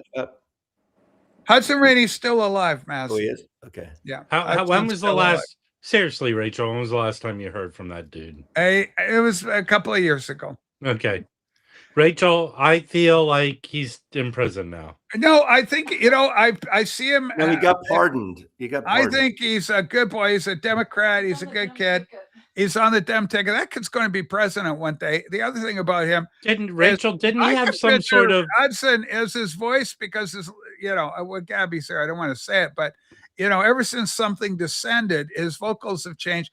And now I could picture him doing chocolate rain. I could just see something like that happen from our beloved Hudson. Didn't he have some sort of medical condition? Well, it was gigantism is what he struggled with, Rob. He had a horrible outbreak of a gigantism. Now, Rachel, Gabby, how old are you? 24. Okay, you're an adult. And there's Rachel doesn't have a good track record with anyone in their teen years. I struggle to relate to the young people because I'm older now. I don't have the edge, that these young people are looking for, and it's a big part of that. Okay, let's go the panel on this one. Can we all agree that All Things Must Pass is the best solo album? Maybe I'm amazed. It's the best solo song. It's very straightforward. Holy smokes. I did a solo Beatle ranking on my channel, and All Things Must Pass came in number 1. Wow. Plastic Ono Band, John Lennon came in number 2. I believe Ram might have been 3, but I'm not quite sure. Yeah. Ram was up. I think even Wildlife was above Band on the Run for me. Wow. That's horrible. Band on the Run is fantastic. I mean, it's up there, but it's not my top 5. I love it. I played that album. I'm in 1973. What a year. Incredible album for Paul. Yeah. I think Ram is my favorite. Okay, there's Ram. And for Brian, who's probably having a nap, there we go with the OBI, the OB. Yeah. A reissue, but it's very nice. I like the OB. Gabby, do you have the mono version of that? Yes. You do? Mm-hmm. Wow. There's hardly anything this young woman doesn't have when it comes to Beatles memorabilia and collectibles. Holy smokes, one of the best I've seen. Yeah, my dad bought it a long time ago. I think it's still in the shipping box still. Like that's how weird they are about it. Well, when I found it, it was still in the shipping box. I think it's now in the shelf. Well, this is perspective. I was trying to meet Ringo when I got together with Ian Hunter romantically. I didn't get to meet Ringo, but I guess I still got to go. Well, Ian Hunter's kind of a legend, maybe not in Jen's mind. She would know better, but musically. And I love Mott the Hoople's version of Sweet Jane. That's the one. That's my favorite. The guitar solo in that is so good. The David Bowie connection with him. So Nick Rideau, I won the mono version in Mazzy's auction. So of Ram. So Mazzy, you had a mono version of Ram. Oh, right. I had 2 copies when they did the when they did the archive. They put that blank white cover of the mono out, but it sold out pretty fast. And I bought 2 copies, so I sold one in the auction. I'm gonna go find it. And it's a white cover. It just says Ram mono on it, like in a pencil, kind of a pencil printing. Boys and girls, we got 2 spots open on the panel if you wanted to come up and join us. We got some pretty big names up here. We got Rob the Wax, Norman Maslov. This is your chance to share the stage with 2 of the vinyl community's biggest talents. Okay? And it's happening right now on the Rachel's Ghost Show. Okay, let's take a look. Here we go. This is what Robert and Mazzy are talking about. Yes. Ram Mono. Came out during the time of the archive for Ram. Which is really rare that they would do a mono mix on that in 1971 when that album came out. It's late for a mono mix. No, but it was put out when he briefly was on that Starbucks label, right? No. No? Your music? No, that's when they did the big archive box that his archive. But it was released separately? Yeah, you'd buy it separately. Yeah. Okay, Brian's still watching. It's a nice OB. Yeah, the nice OB there. CD version. It was on. Yeah. It says here music, Concord, and MPL, so it is kind of like the. Yeah, screw it, Mazzy. Go back to. This is the promo CD that I got. Actually, my mom won this from Paul's website. Oh wow! And I have like a whole package that I got sent by MPL. Oh, how I cover up my address. Yeah. Don't be doxing your lovely self. There we go. Yeah, MPL logo right there. McCartney Productions. Mm-hmm. And then we got Rupert Bear. Rupert, I love Rupert. Yeah. Rupert Bear is it was from the Daily Mirror. I think he was the Daily Mirror cartoon. And in the 60s and the 50s. And I had the 1960 annual from Rupert Bear, and I got 2 copies of it. Because I love Rupert Bear. I had it when I was like 4 years old. I had to have it back again, so I went and bought it off eBay. Wow. Okay, hold on. Whoa. This is not what I want to see. Rob, I don't know where this is coming from. What has initiated this kind of emotion? Hold on. Well, I'm finding it very offensive, Rob. Why doesn't these albums impress him? Okay, look at what Rob's got, you son of a... Look. Take a look here. Now talk, Rob Walker. Yeah. It was the Daily Express. Rachel, it seems like Rob Walker wakes up on the wrong side of the bed every morning. Or every afternoon. I don't know how late you sleep. Remember, it's a submarine, It was the Daily Rob. Express where Rupert appeared. The Daily Express. Mazzy, did you ever get into Rupert the Bear? You're elderly like me. Not really, but I like when Paul does those kids things. I know he gets a lot of flack for the kid stuff. Yes. But like when he did Mary Had a Little Lamb. But I'm thinking he had a young family and he did it for his kids and all the power. What's your feeling on the Frog Chorus? I love the Frog Chorus. I actually like it. You like the Frog Chorus? It's a kids thing. It's like a kids. Rob, are you familiar with the McCartney Frog Chorus? Yeah. Okay, Rachel. Here's a good one for you. Do it for kids. Who did it better? The McCartney as Rupert or Ringo as the little train conductor dude? Paul. I like George Carlin as the train conductor. And no, but wasn't Ringo the first train conductor? I liked Alec Baldwin until he started shooting the Alec Baldwin. Wait. How is Mazzy an expert on the train conductor show? I had a kid during that time. I mean, Joseph. Joey had Thomas the Tank. Mazzy, okay. Did you have a favorite conductor? I just said it was George Carlin. But George Carlin was second. Ringo, was it Baldwin? George Carlin was first? No. I thought Ringo was first. I don't remember. It was before my time. My favorite of the conductors, Rob, and this may surprise a lot of you, Kenny Rogers.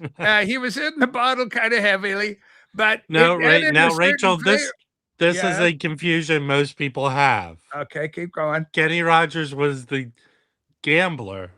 He was the gambler. He was not the train conductor. See, I see it he's in the train. He's in the, yes. He's gambling on the train. He's in the train though, right? But he's the Can gambler. we agree on that, at least that much? Carlin was second. Okay. Carlin was second. I don't remember the order. George, you need a wrench, George. Thanks, for Jen. the love of Mike. Hang on. Holy smokes. But we had the little train sets. I'm so glad we got Gabby on TV show today. Okay, let's kind of find George. Oh, there's George. Hey, George, how you doing? Hang on, get you in here as a moderator. Congratulations, another teacher says every time a peanut gets a wrench, Ringo releases another album. All right, let's take a look here. So, Gabby, anyway, we're just thrilled to have you. Have you been on Joe's show, Joe Mayo? No. You got to get on Joe's show. No, Gabby, don't do it. Rob, why are you warning Gabby because Joe's one of my favorites. Listen, Gabby, you live. Where do you live by yourself? Do you live like not with your parents? Yeah, I live with my parents. Oh, then you can be on Joe Mayo show then. Oh my God. Okay, I don't know. Listen. Rob is my. You're way too young. Don't listen to anything Rob says. First of all, you're way too young, and you're the wrong sex to be on Joe Mayo's show. Stop it, Rob. Joe has a great show, and he done the thing with he's had the lady Beatle people up. When? Anyway. How many of them? Listen, Rachel. Self-admittedly, I attract less than 1% female to my channel. I don't know if you talked about this, Rachel. What is your thought? Let's since you're going to lose half your audience talking about the Beatles again. If we didn't lose them for Yoko, we're not going to lose them. But all right, what's your thought? You've heard that this year, Beatlefest is all going virtual. Have you heard that? No. So what now? What do you mean by virtual? Well, why don't you explain that, Gabby? So they put out when we went to the fest, like Mazzy and I, we all went to the fest. In those programs, usually they put the fest is going to be at this time next year at this hotel, just to give people time to book their hotel or to even take the time off.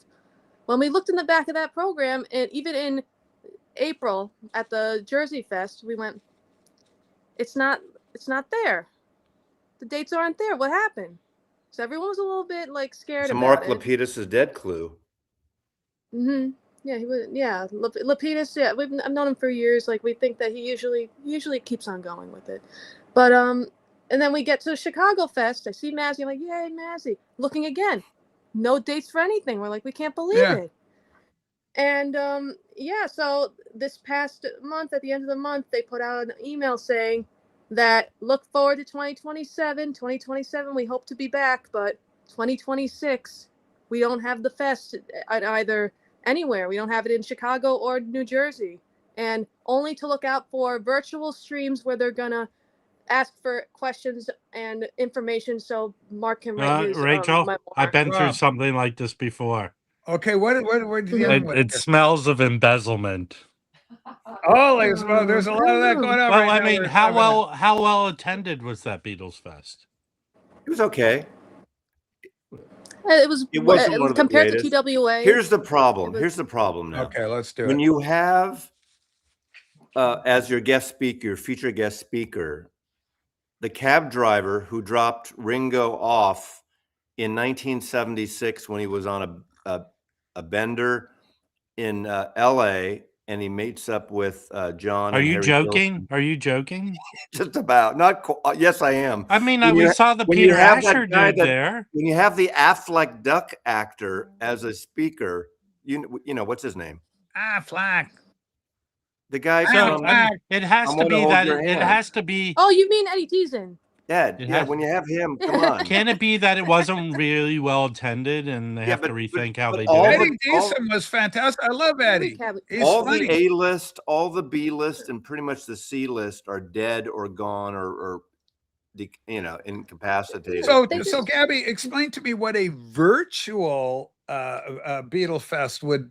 How does that look to you? Their thing is just once a month. It's like doing a live stream like this, but Rachel, you say we're going to talk about the 2020s of the Beatlefest, and that's the prompt, and then everyone comments, or they even bring people up who volunteer their information so that they can use pay it a couple bucks or whatever to get in. I don't think so. I think it's just they're looking for source material for their book, so they're not going to ask for. I don't think they're going to be asking for money for it. Like they did, I think they did ask for money during the 2020-2021 fest where they did it virtually, because that was actually a fest. Because it was also it was COVID at the time and all that. So I mean, not Mazzy.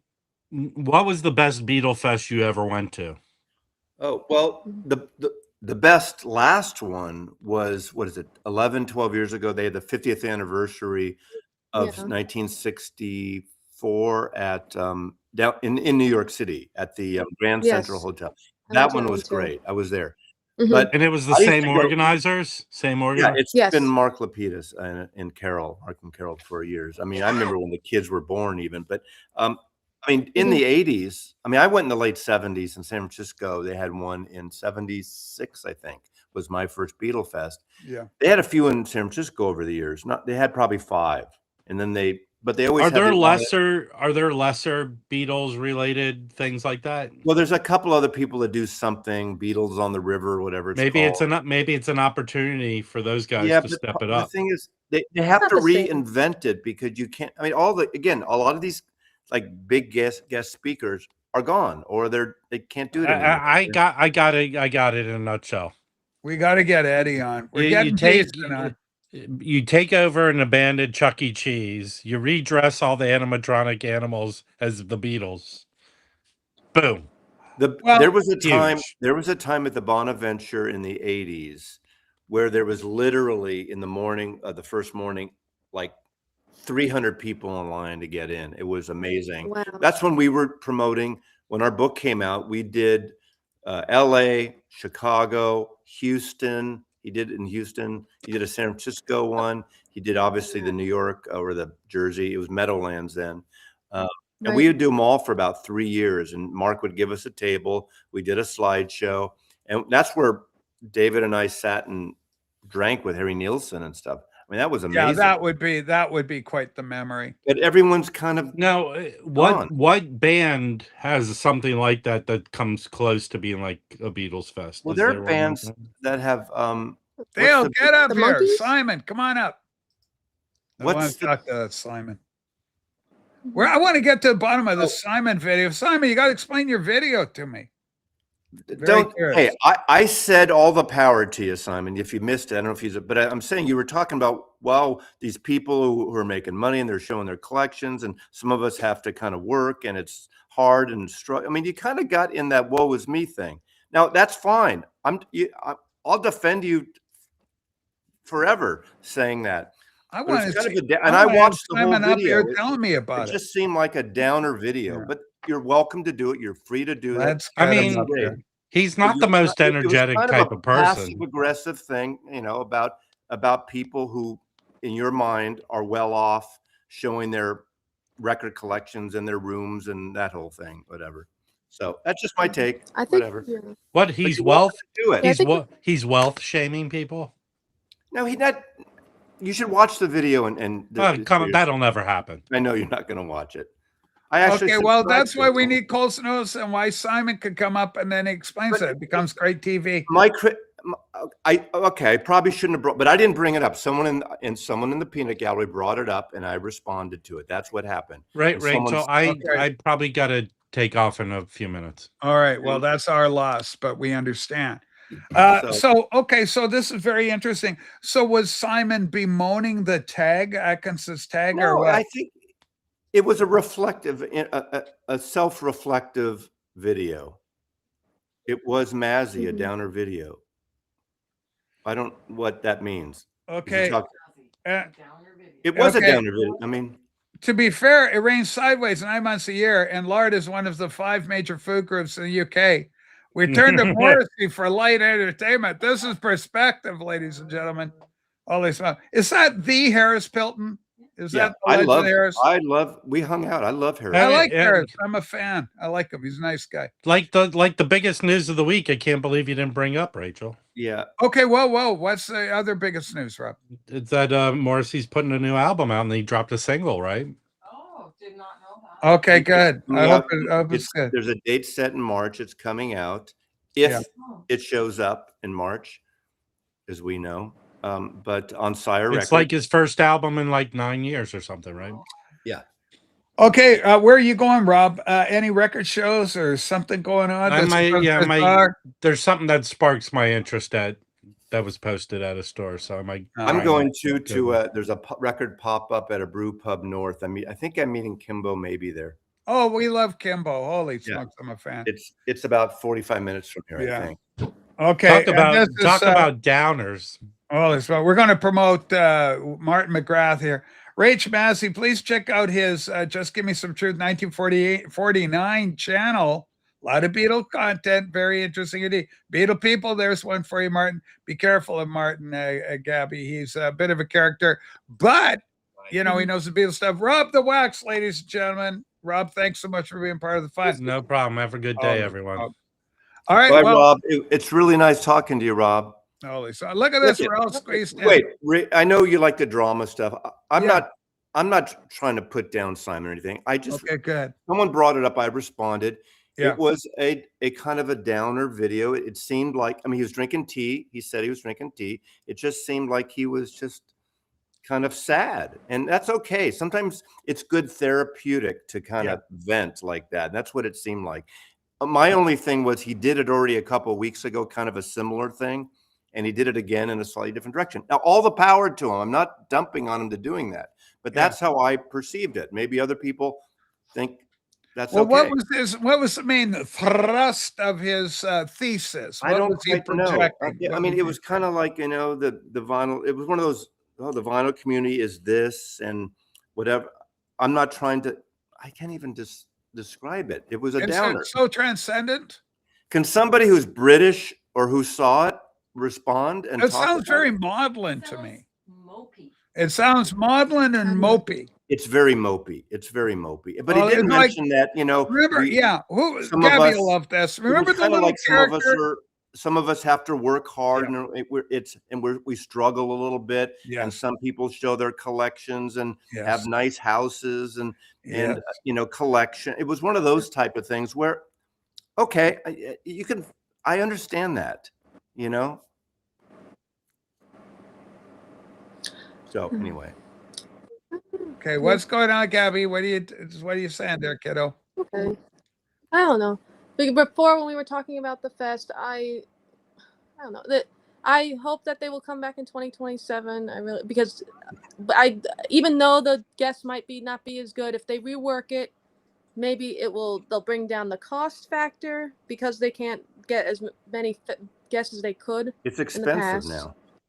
Yeah, for what it is, but at least I enjoy that I have access to seeing my friends there. Like Mazzy met a lot of my friends that I usually can only see at that time of year, unless there's like a cool Beatle event, like a one-off Ringo show in Nashville. Like I went with my friends we hung out.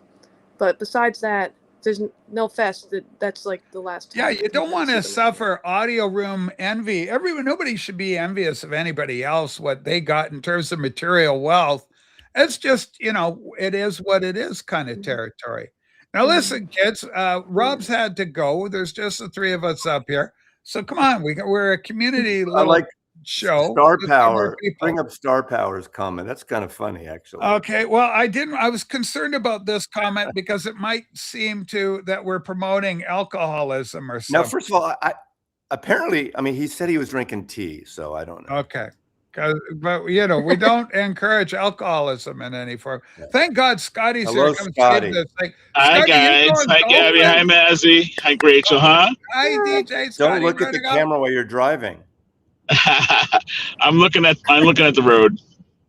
I'm on my way to my mother-in-law's house. So I miss you guys. I haven't been watching anything all week. I've been really busy. Well, we're glad you're here. Always better when you're here. So, it's very interesting about this whole Beatles Fest situation. Do you think it's going to go in perpetuity, or do you think it's slowly going to morph into something else, or just end altogether? Gabby, it's on Gabby first. Oh, I thought you were asking Scotty. Sorry, I meant Gabby. Yeah, because Scotty, you never even been to one of these things. No. Yeah. You're from the New York area. Yeah. Maybe if you heard of rumblings, but I guess not. Yeah. But if it comes back in 2027, maybe they'll do one big blowout, unless they miraculously find something that's they reinvent the wheel and it's like miraculous. But I don't know. Maybe nobody helps them and they don't come back. But I'm optimistic that they will come back. But because there's no other things that we could do besides Beatle on the Beach it's very hard to do Beatle on the Beach for us now, because it's I don't know, it's in 2 months, and it's during Is that the Beatle on the spring river break one? Is time. that the river one? There's one on the I beach. I don't even know about that one. In, Now, the one to go to Florida. for everyone if they can afford Really? it, I've never been to it, is the Liverpool, is the big one. The Yeah, annual. Liverpool. Oh, That's, yeah. I mean, I would like to go to that sometime. I've never been to it. Yeah. I think I'm holding off on that because if I go, it's going to have to be a whole to do with seeing all the sights. But then, Have you been to England? Also, Oh my gosh. never. Yeah. Sell those never. Beatle records. You gotta go. You gotta go. Yeah. Yeah, I don't know. But I don't know. I may, if Paul says UK tour, maybe I'll The do nice that. thing, Gabby, is that but I'm you're holding in off. New York, so it's less of a trip for you. Mazzy and I are on the West Coast, so it's extra. Mhm. It's an Yeah, extra it's, few hours, at 5 least hours. 5 hours, Yeah, that's about 5 hours. Yeah. For you, so.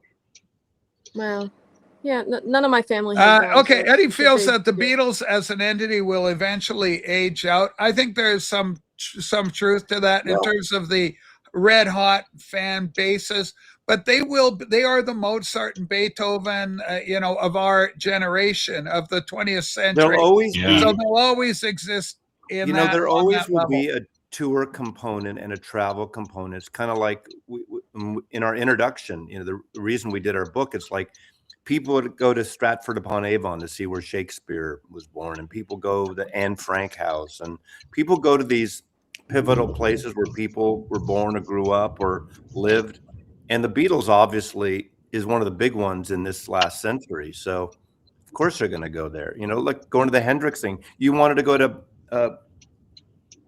Lee's, the grave sites when you visited Seattle. It's also difficult because rock and roll, and the Beatles were rock and roll. They were young kids in their early 20s. They were younger than Gabby when they're starting to take the world by storm.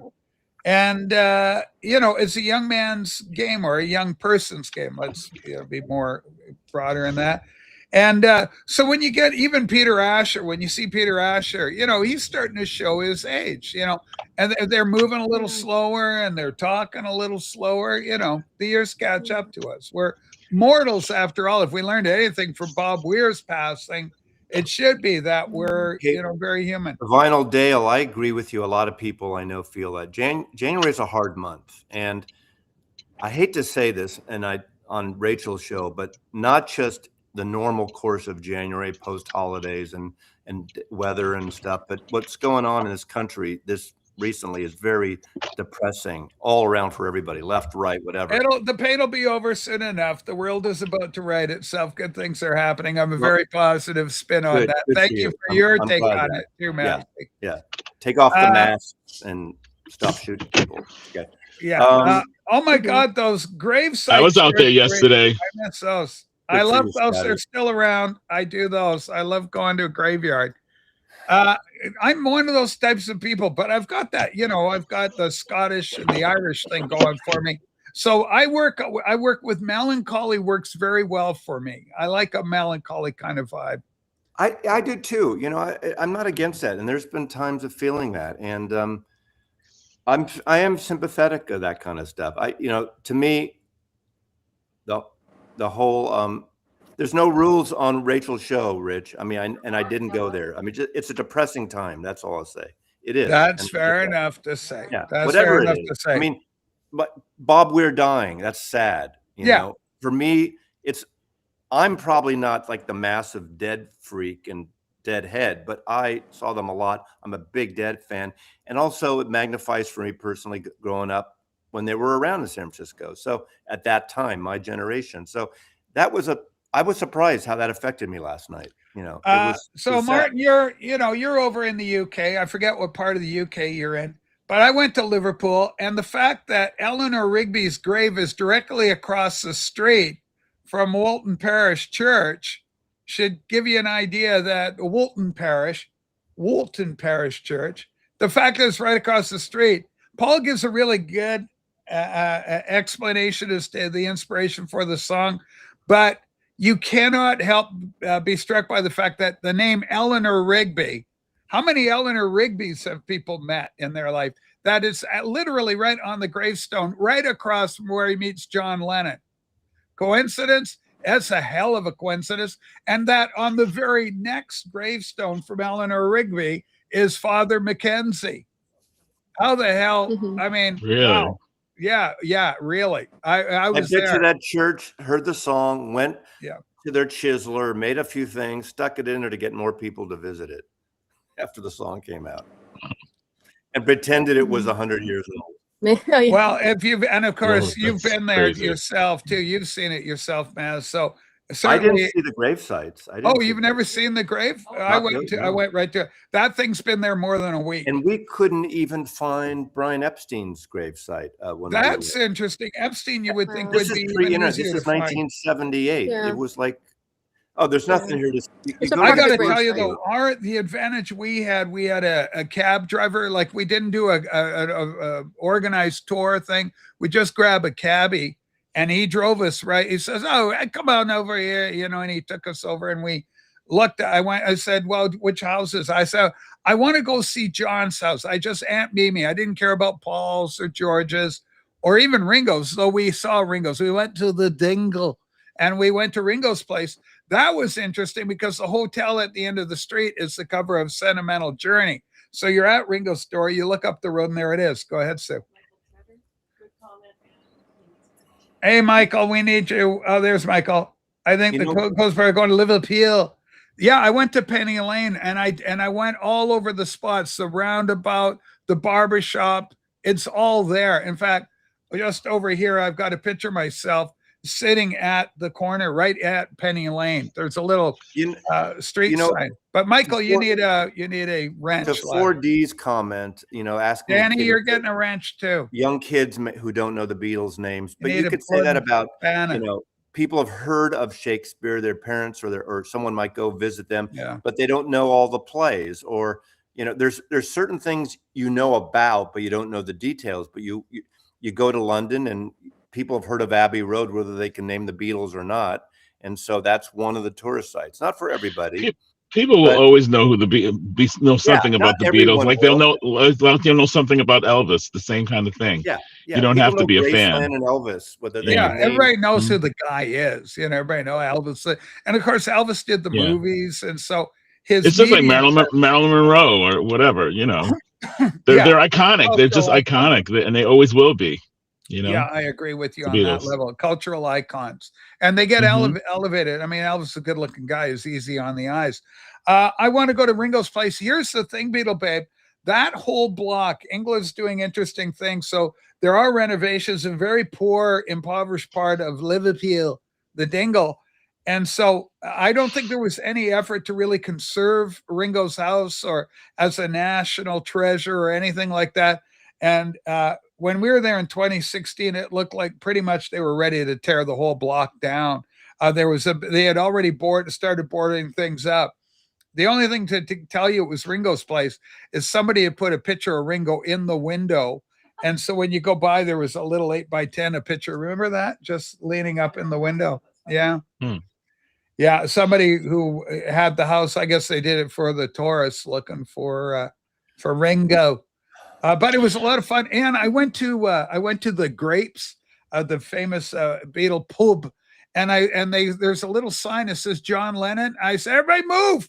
Get out, move. I said, I got to sit where John sat. That's my spot. I got to sit where I've got to go back. I was only there for 2 days, so I really didn't get to see a lot of the landmarks and stuff. Only Abbey Road, that was about it. But I got to go back because my trip was mainly Paris, but I had to go to London just for a little bit. So London was fantastic. I did the Abbey Road thing. Of course, like my cousin bought the place back in 1929 for his uncle, who was like the chairman of the board for EMI and co-founder of British Gramophone Company. His master's voice, the little dog, Nipper and all that. Massey's got a beautiful Nipper statue at his place. Hey, Rach, did you see Psycho Platters episode with Mel and James Winston, Ono, Bowie, Sinatra, Lenny White, Lennon?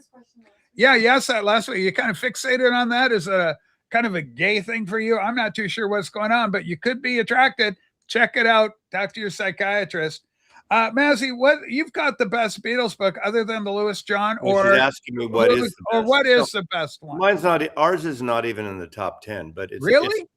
No, but ours was the first of that travel thing. No one did it before. There's been a lot since, but we were the first travel. I don't know. There's a lot of books I like there's one of my favorite little books is a Dave Marsh little book where he writes almost like a thesis talking about the Beatles' second album, the American album, and why it's the greatest rock and roll album the Beatles ever released. At least I know they didn't sequence it, Capitol did, but it justifies it. The song, it's a great essay on the Beatles' second album. So seek that out. Dave Marsh used to be an editor, writer at Rolling Stone. I need to get you to sign my book, Mazzy. I have a copy of your book. The other author already signed it. You didn't sign this particular book, so I got to get it to you to sign it. Yeah. Well, there are a lot of copies out there that I didn't Yeah, that's sign. it. Yeah. David signed. I got the fake Massey. This is that's not Massey's autograph. That's David signing both. I only have David's signature. Wow. Yeah, I can tell. So it's kind of like I have this get well card that I got from Alan Williams when we stayed in 1980 at his house, and I got it at the auction in Sheffield. I paid $100 for it, and it's a get well card, supposedly written by John Lennon, signed by all Beatles. And it turns out it might be half the Beatles. It might be Neil Aspinall or one of the fan club secretaries. Written in 1963 to a Mrs. Carter, get well, the Beatles. It's a cool thing. But so if it was, Big Barn totally Beatle has a controversial take. He goes, we need less sycophants in the Beatles world and more people who just appreciate the greatest music ever made. What do you mean by sycophant in terms of Beatles or the Beatle world? What are you talking about there? Like it any way you can. Like them any way you can.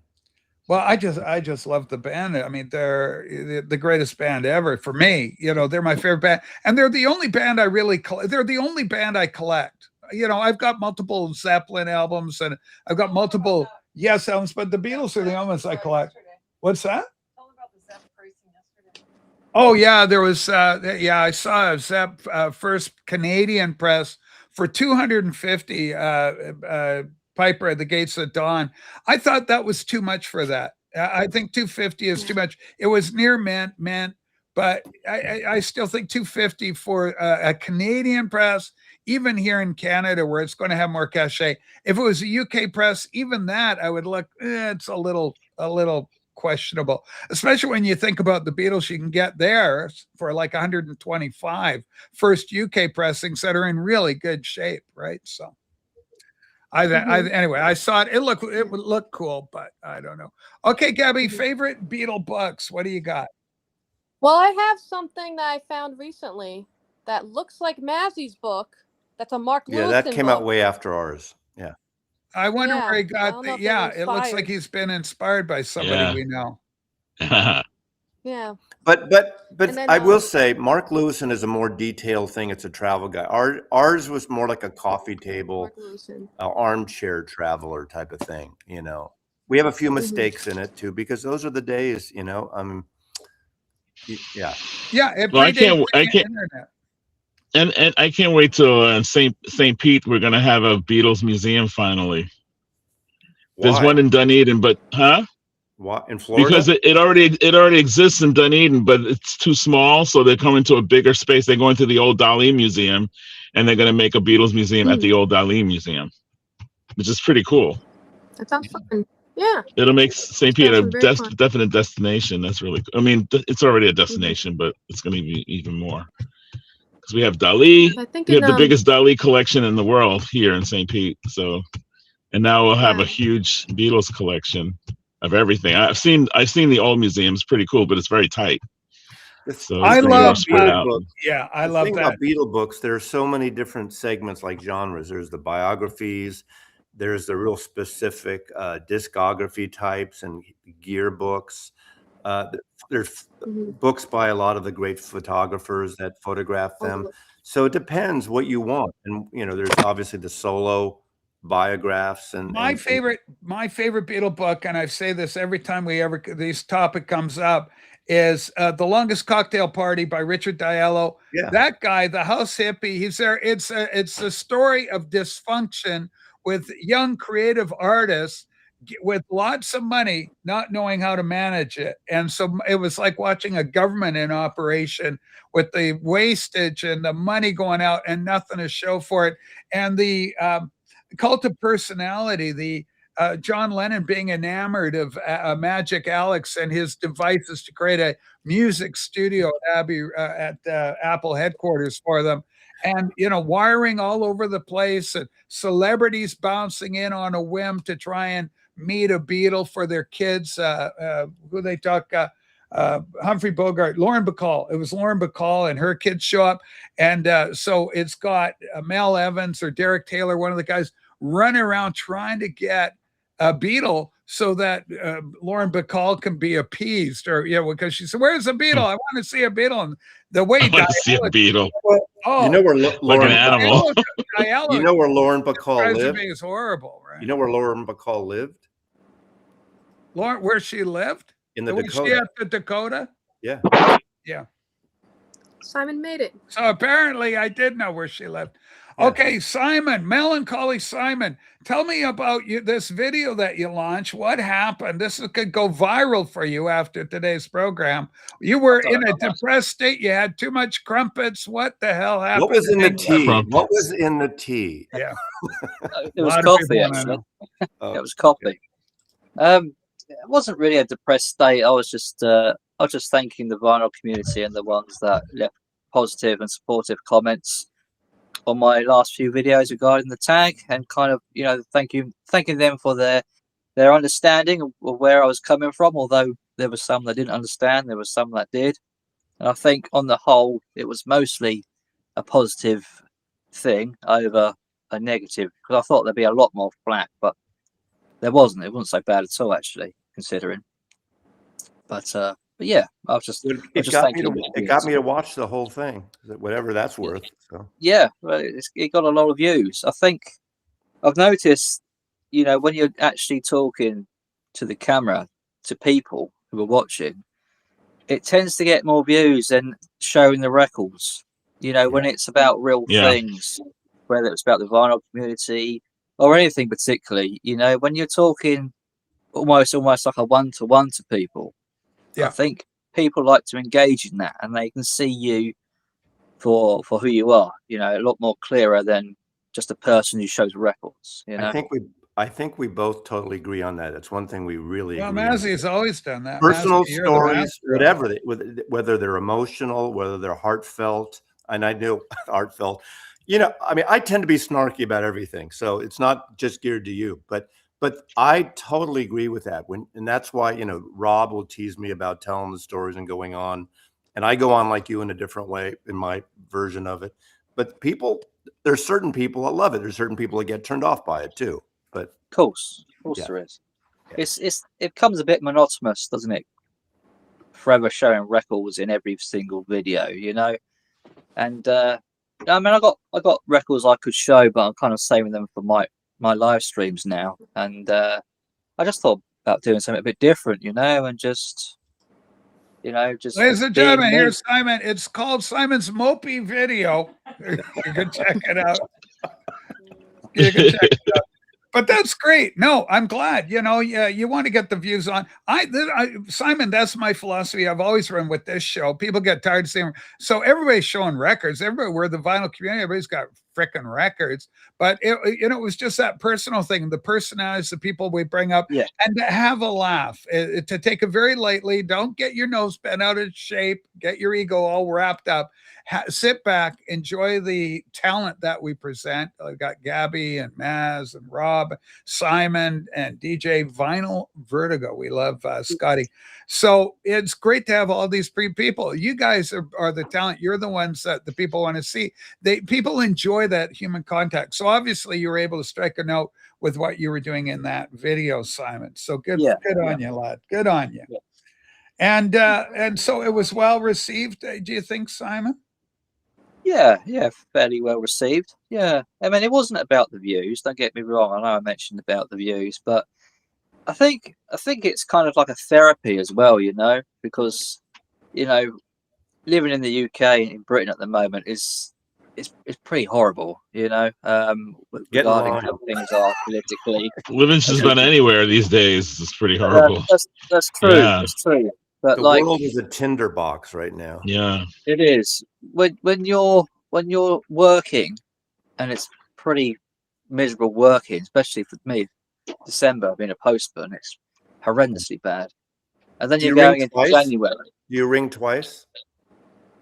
Yeah, I do actually. Yeah. Okay. The postman always rings twice. I knock and I ring as well. James Myers writes this. I just want to interject just quickly here. Lots of people, including Rachel, said I should make videos. But what can I say? It's not about saying something that others have said. It's your unique voice that you bring to the arena. I've seen a lot of the stuff that Gabby shows us, but that doesn't matter. It's her unique voice, her unique experience with the music that is interesting to me. As much as the content is interesting, it's also the messenger. In this case, you want the messenger and the message. Go ahead, Matt. What's interesting is that those of you who know who Michael Fremer is, the critic and the gear guy, and he's been around forever. Sometimes he's a little pretentious, and which I'm sure some people think I am too. But he did a mock video a few years ago when the vinyl community thing, like just the post-pandemic, was really heating up. And he did a mock video. He puts a fedora on, puts a phony beard and glasses on. Guess who's that representing? But he just talks about record flipper uppers, record holder uppers. And he just holds up a record. They say nothing about the record. And there is some truth to that, where people just will hold up a record. I bought these 5 records and they don't say anything about them. And if I even bring that up, it looks like I'm thumbing other presenters, and I'm not. But that's why, you know, even I may not love everything Simon does, but him being true to himself and saying something, that's something different. At least for him, that's something specific. And I do appreciate it. I might kind of kid a little bit and needle him. I think like he needles me and other people a lot. I don't take offensive. And whether I agree with it or not, it doesn't fucking matter anyway. So no. For me, go ahead, Simon.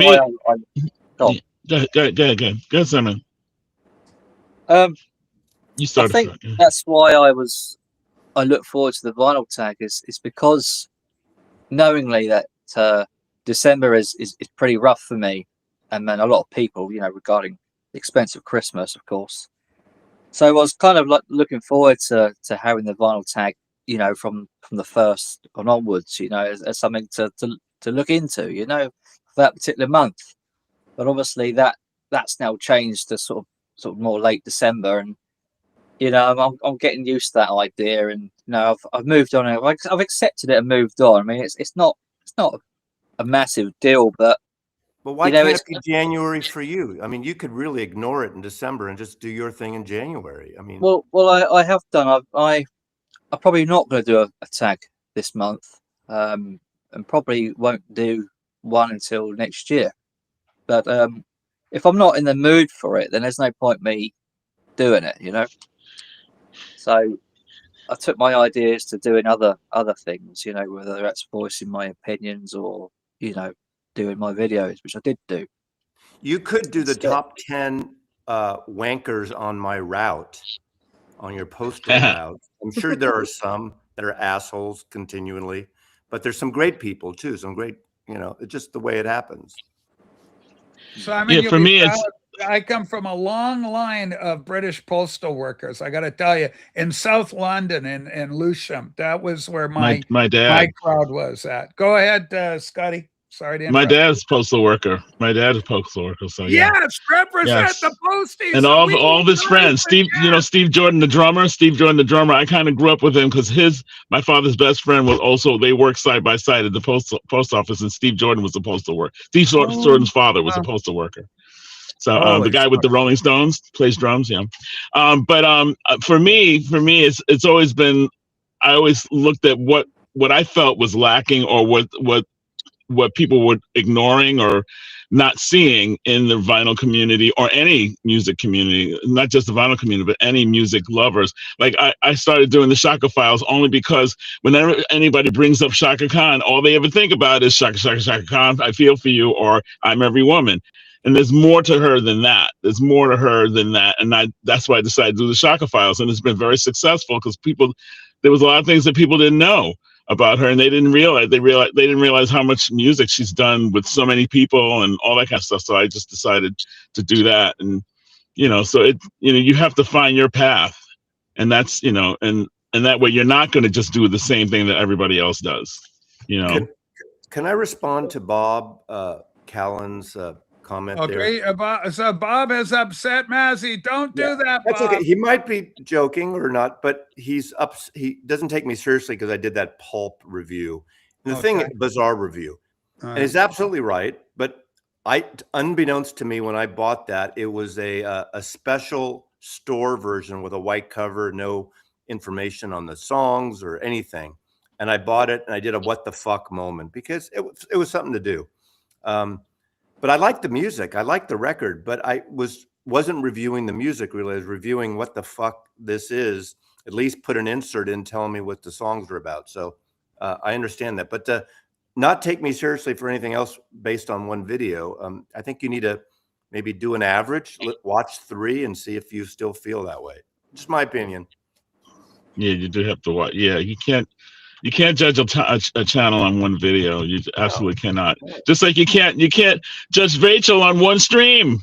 You got to watch lots of streams and see all the ways we go, every direction we go. It's every time it's different, Isn't it? And no show is ever the same as any other show, especially here. It gets crazy, even with the same cast, but it's so serendipitous. Things happen. I'm really happy to have Simon up and Gabby.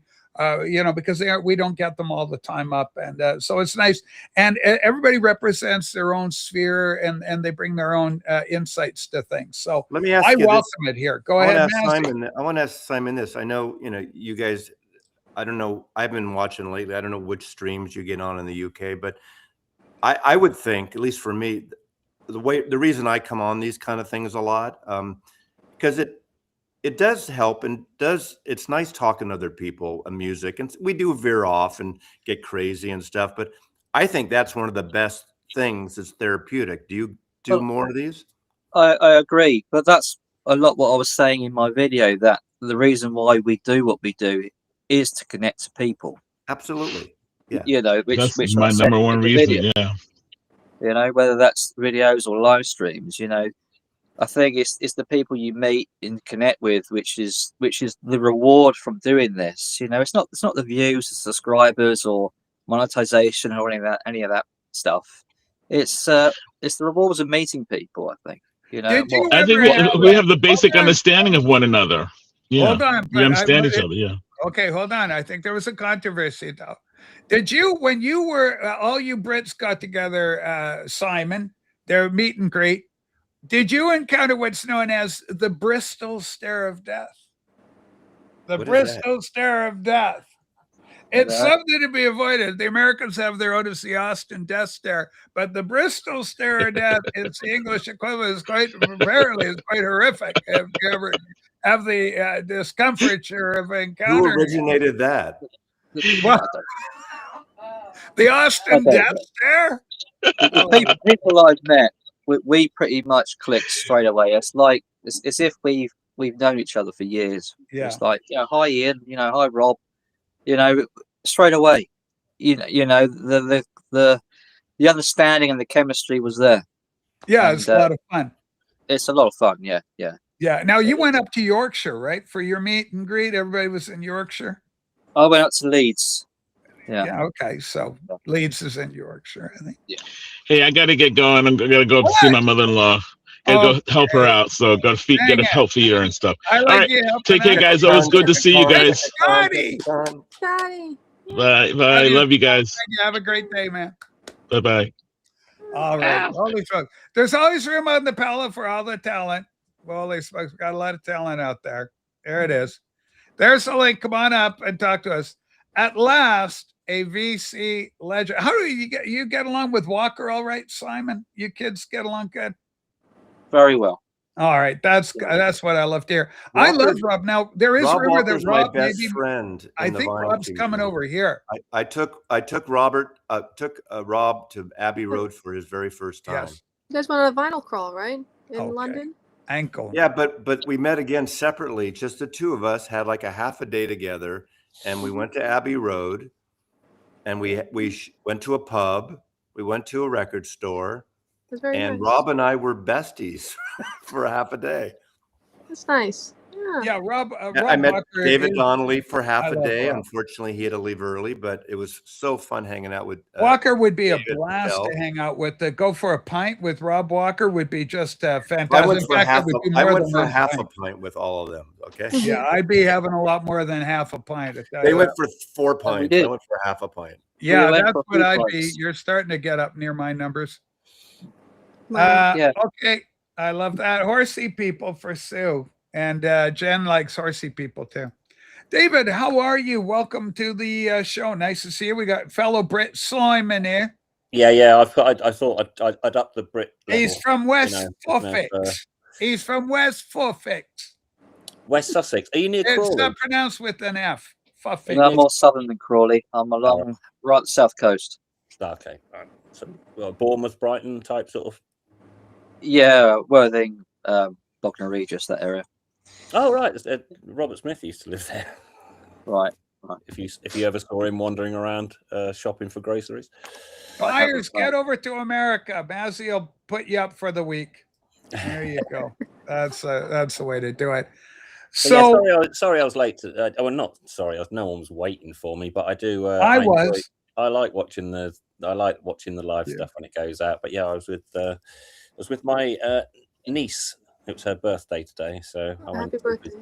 I gotta be. If I had 10 pints, I would hurl. There's no way I'm keeping that in the stomach. That would 10 pints that would go out, huh? You used to be able to do 10 bottles. Well, 10 bottles another. I do a case. I drink 12 bottles easy.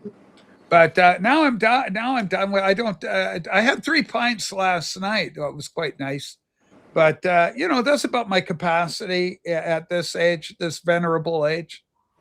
I'm just not a drinker. I don't know what it is. I just never have. I never have. But I mean, this is my poison, Yeah. Well, that's because your mom prayed for you and delivered you from all sorts of foibles. All sorts of foibles. I do think it's because my mum and dad just didn't drink, not for any moral sort of thing or anything. It just wasn't in our house, and my dad didn't go to the pub. He didn't sort of say, "Oh, you're 18, have it." As we famously know on the show, the first person ever to buy me an alcoholic drink was a pint of cider from Robert Smith at the Warrington pub in Maida. I love that picture that you have of you and Robert together. Yeah, I've literally got a picture of my first pint. Yeah, I love that picture. I was an absolute mess. Oh, I'm all in, man. I like my liquor. I enjoy it. I have some fun. Mazzy was warning me about the dangers of having more than one martini. I ignored it. Went right ahead. Oh, I got it. You don't. I mean, you don't need it for one thing. It's like just okay. I like a drink, but to drink just to drink, I'm not that kind of person. Whether it's beer or wine or anything else, I don't need to just get pissed, as you guys say. Yeah. I like a lager. Yeah. I like a light buzz. I like lager over ale. I don't want to have a meal in the form of a drink. Like if you have a Guinness, though, they're so filling. You can't go too much with a Guinness. You can maybe 2 Guinness, 2 Guinness, and you're done. Right? And I'm not supposed to drink a lot of beer anyway because I have an affliction. So you've got the rickets or whatever that condition is. Yeah, yes. But I'm on a med, so I haven't had an outbreak in 6 years. I mean, if I drank beer every day or every week, like multiple times, it would affect.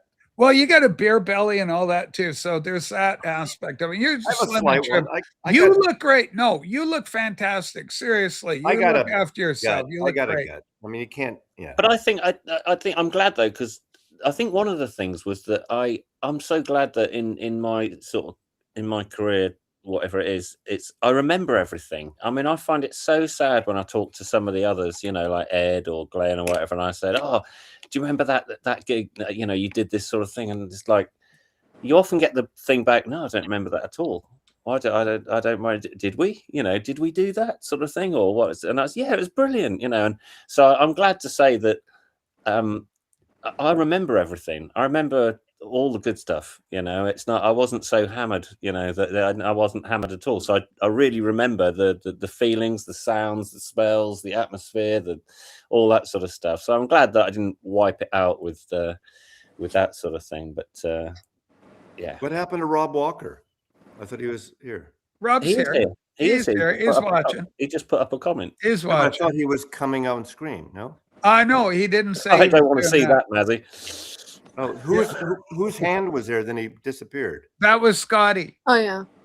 Oh, got it. Scott froze a bit when he was trying to get out of the stream. So I gave him a helping hand. I always love when the Brits get together on the program. I think it adds flavor to our shenanigans, ongoing content. And the fact David always brings it interesting to me because he's a working musician and has, he lives a life.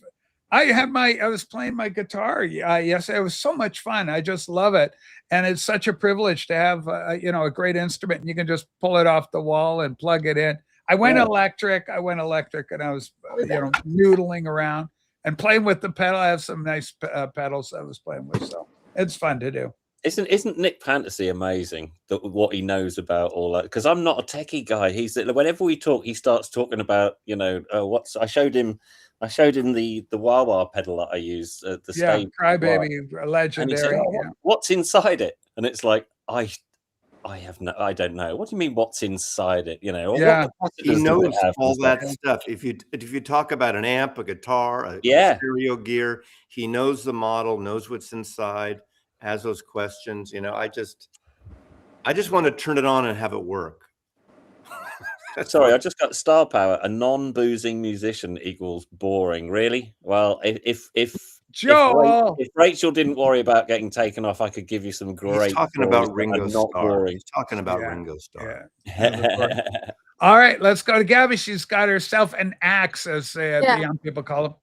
We're talking music and stuff. There's a professional musician on the panel. For Rachel to. Oh, wow. Rickenbacker. Jeez. I just sold one of those this past year. It's a 325. Is that 325? Who signed it? So my dad back in 2004 bought this at a Beatlefest in Boston, Massachusetts, and the guy, the Drew Hill from the house band, was selling he used this for like 20 years, something like that, in the house band. Yeah. So he was selling it at the auction that weekend, and my dad bought it. So this is Beatlefest history. Wow! Oh my! So, oh wow!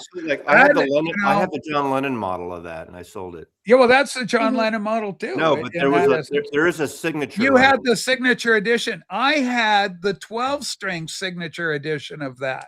I had, with Lennon's signature and the little Imagine, the little artwork he did. Then I had the 360 V1263, which is Rickenbacker's exact duplicate of the 63 one that George got from Rickenbacker. And George got it accidentally because he was sick. It was meant for Lennon. Did you know that? Mm-hmm. They brought it to the hotel. Luckily, George got it. I don't think John would have been a good 12-string player. I love the sound of them, but I've never had. I had a Rickenbacker bass for a while, but I've never had a Rickenbacker guitar. Well, they're a very unique sound, and they've got that beautiful jingle jangle to them. Yeah. So of course, and Simon's a big Petty fan, so he'd be a fan of the Rickenbacker through the Petty matrix. I was corrected. If you watch one of the Tom Petty documentaries, and for years I called it Rickenbacker. It's Rickenbacker. Rickenbacker. Yeah. But I always still say Rickenbacker. It slips. Yeah, tomato. I think you can tell what my favorite guitars. It's a Les Paul. Is that Les Paul Jr. That one? No, they're all Les Paul customs. Customs. Oh my God, David. Various, there's a small fortune right there. They go for some. I'm going. We got double Rickies, I think, is what's going to happen here from. Yeah, there you go. Oh wow! My dad was gifted this from his best friend. It was gifted to him for like a wedding present from his ex-wife. So my dad got this because he didn't want to think about it anymore. Wow. This is from like a 1964 Les Paul 12-string. Not Les Paul, oh my God. Rickenbacker. Yeah. Oh my God. Wow. Isn't that? Those sound amazing. I don't think it's tuned. Oh, it kind of is. Oh, yeah. Yeah, it's very nice. I love playing this. And classic color as well. Classic color. Yeah. And then George played it, I guess, around the time of I Want to Hold Your Hand. I don't know if it was 12-string, but it looks similar, but black. Yeah. Not red. The neck and the thing. Well, Rickenbacker headstocks are great. Though the aesthetic on them is nice. Do you know they don't make it like they aren't like Fender and Gibson where you go to the racks and there's 500 of them. They make about, I don't know, I want to say something like 7 or 8 guitars a year, and that's it. Right. Like they aren't in mass production anymore. Yeah, The I know Rickies have somebody really fallen off. Go ahead, Gabby. I know somebody who owns a store. He wrote the Beatle book on Beatle gear. He's yeah, very nice. Very famous book. Andy Babuke, yeah.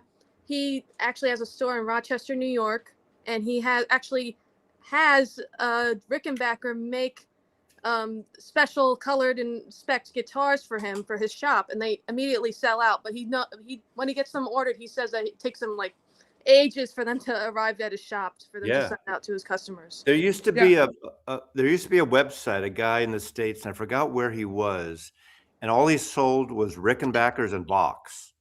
And the Rickenbackers, you'd order one, and they'd only make so many, and sometimes it would take 2 or 3 years. Yeah, because they're not mass produced. You go into a guitar center in the States, you don't see a shitload of Rickenbackers on the wall, and they do so many, and so it might take now 2 years. I don't know. I mean, unless they have certain amounts like right there, and then they disappear for a while. Like they're not limited editions. It's just they're still made here, and they're still made at the Rickenbacker factory. Is it Indianapolis? I forgot where it is. I don't know. Probably said it on the guitar itself. Yeah, I forgot. But yeah, I love the history of instruments. When you sort of I know it's weird. It's a bit like, but as I've told on this, I'm only sort of repeating this because I haven't been on the panel with Gabby or Return to Vinyl yet. But it's good to see both of you. But I think I've sort of said to you that, like, when I was doing that album with Daphne, that they hired in the old Beatles desk from Abbey Road, the silver one with the thing. And then on the other side of the room was the Dark Side of the Moon desk, that they got from Abbey Road as well. And it was like, I just love the provenance. Glenn's still got the Rickenbacker and the Ampeg with the SVT head that he used on Anarchy in the UK, in the Pistols and stuff. He's still got it. And it's just, lent up against the wall, And those sort of instruments, I was showing some stuff to Nick Panterseed the other day. I was showing him Susie Sue's guitar, the blue Vox Teardrop that she always used to use. And she still got it, and I was lucky enough to do a support gig with her. And at the side of the stage was this blue Vox Peardrop, and it's like, wow. And I had to say, oh, can I have a go? I just want to touch it, because that's like goth central, Yeah, and there's a lot of changes with instruments, even while they're happening. So Kalamazoo is famous in Michigan for production, and so you want to, you got a Kalamazoo, or you got the one that Leo Fender's shop in LA. Okay, so Gabby, are you showing more guitar? This is the last Rick I have. Wow. No more after this. Oh wow! Ooh, I like that. I like that. It's got a Kayla Trem on it. Is that a Kayla Trem? Yeah. Bigsby. Sorry, Bigsby Trem. Yeah. Wow. Yeah, the oversized tuning. This is the original original color that John had, but the original. This is wood finish, not black. He painted it black afterwards. Yeah. Right. Gabby, can I hope this isn't a rude question because I don't know you. But do you play guitar? Yes. Ah, cool.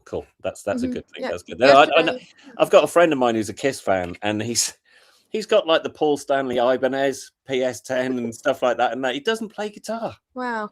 Leo Fender didn't play guitar. I've been playing since I was 5 years old. But yeah, I know people. Some people collect guitars, and you think, oh wow, play something. Oh, I don't play guitar. Well, that's like those people that don't open records unless. Sealed records. I mean, I understand if you have multiple copies for a collector thing. If you're into a band, I do that with some Beatles stuff. But to buy a record and not open it, I mean, that's my favorite clip, and I get a lot of mile out of John 6-inch talking about open your fucking record. That's my Hall of Fame clip that I shot. That was shot. Where was that? It was in Soho, a downstairs pub. You had left by then when we crossed the street. It was like in a Chinese restaurant upstairs. You know that pub? Yeah. It's supposed to be forever there. I don't forget the name of it. don't see the acoustics. Yeah, but sorry, I've just got to take Beatle Babe on this. Your fellow female Beatles fan here as well. She's pretty good on her instruments. She's you know she also plays. That's well. getting Weird, that's getting personal, David.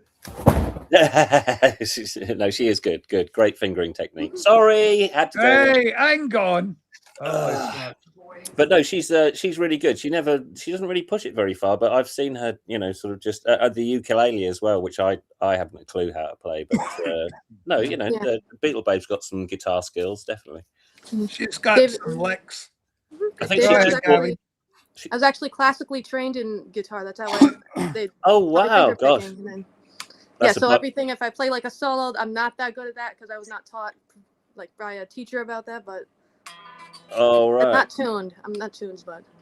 I'm the opposite. I didn't want. I just wanted to create my own style. So I didn't want anyone to tell me how to do it. I wanted to find out. So it took a lot longer, and I was crap for a long time. And my dad is self-taught. He taught himself at like 14. Wow.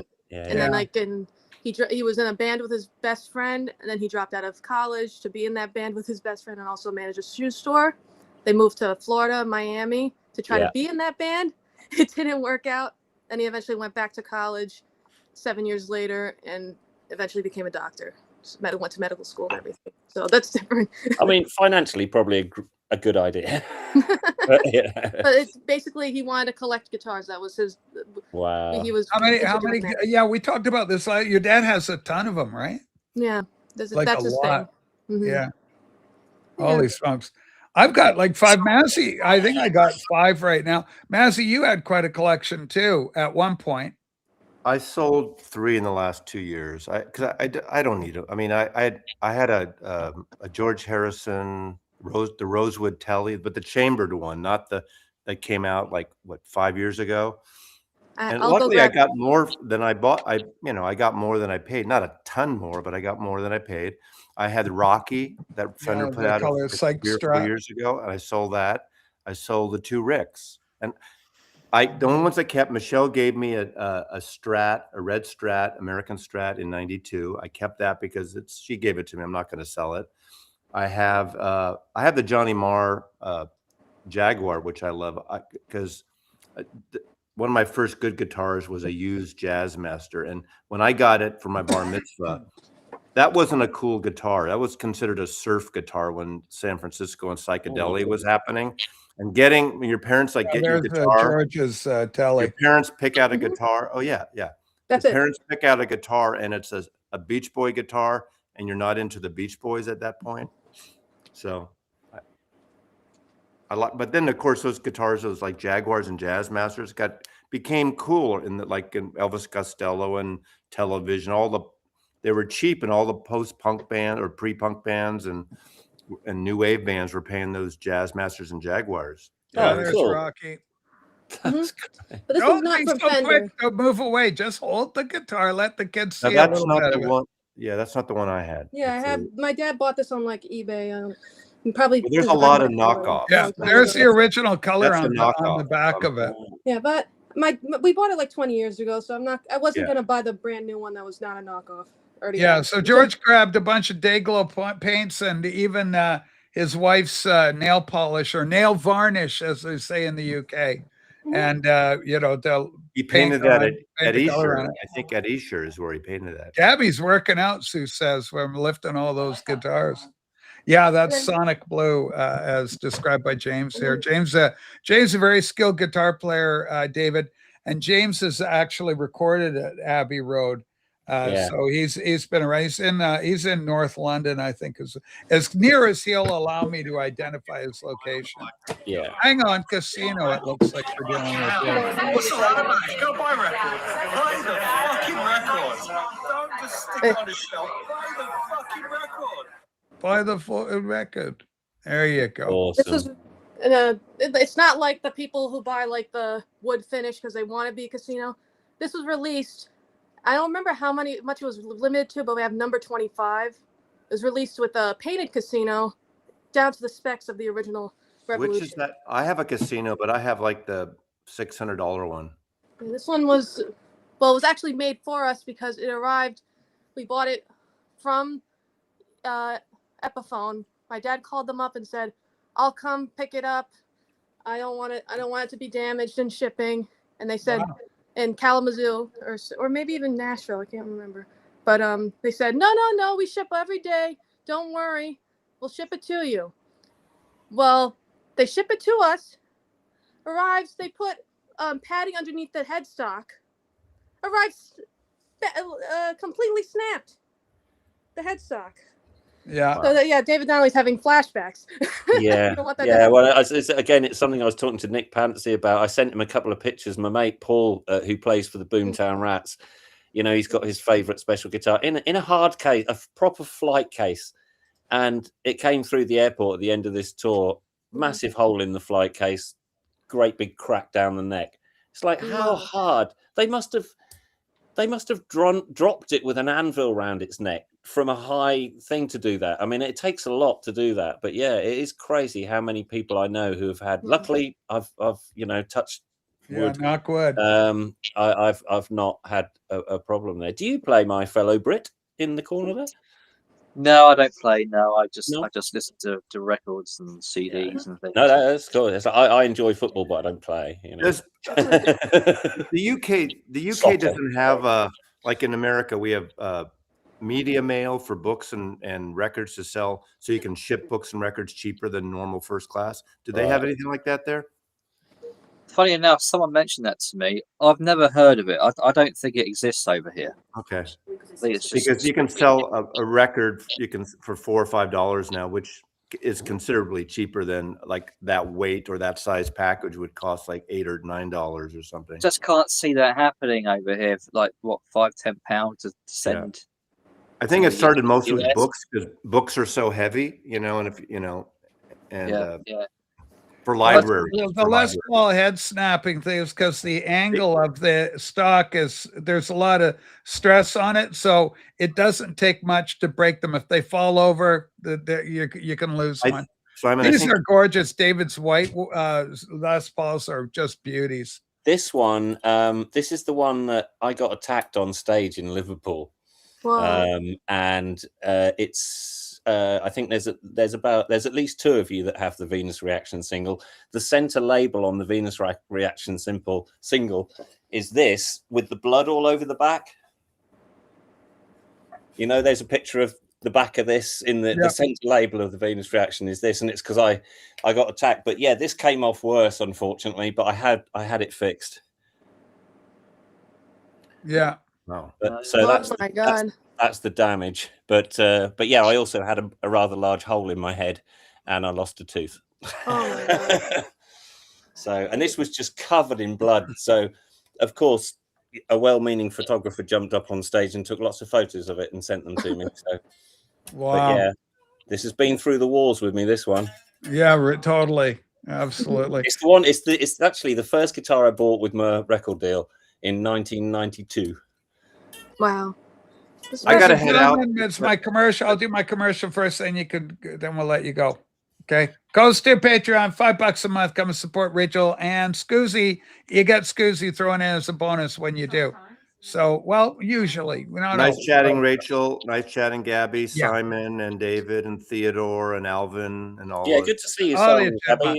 I've not met you before, and so it's cool to see you. You seem very nice, Norman. Pleasure getting to know you. Nice to see everybody.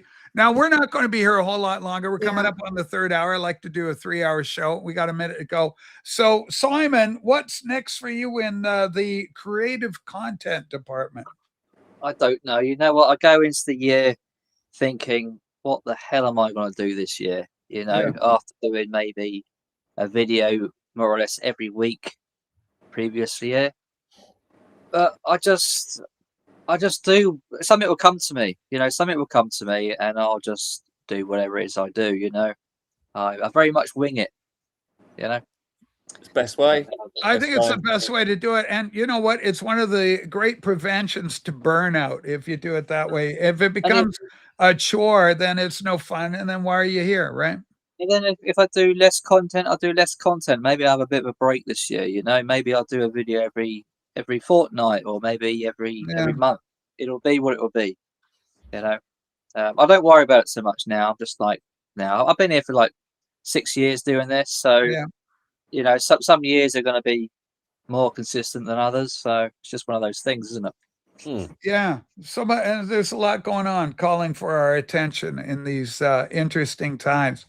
So, okay, I see. Let's see where we at. Yeah, 3 hour mark. Gabby, again, thank you always. You come on here anytime you want.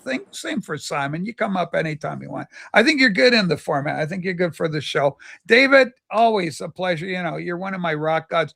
And because Joey Kelly, this is kind of weird. One last thing. Massey loves his little Johnny Marr jazz master, but Joey Kelly looked at it. And if I had a real guy, you know, like Joey wanting one of my guitars, you know, I'll sell it to you for $5. You know, just take it and play the guitar I own. That would be pretty cool. Anyway, what's a fortnight? What is it, like 4 days or something like that? No, a fortnight is 2 weeks. Is it 2 weeks? It's 2 weeks, Massey. And we don't use the term anymore over here. Do you not? No, we don't use fortnight. You go, I'll see you in a fortnight. You know, it doesn't happen.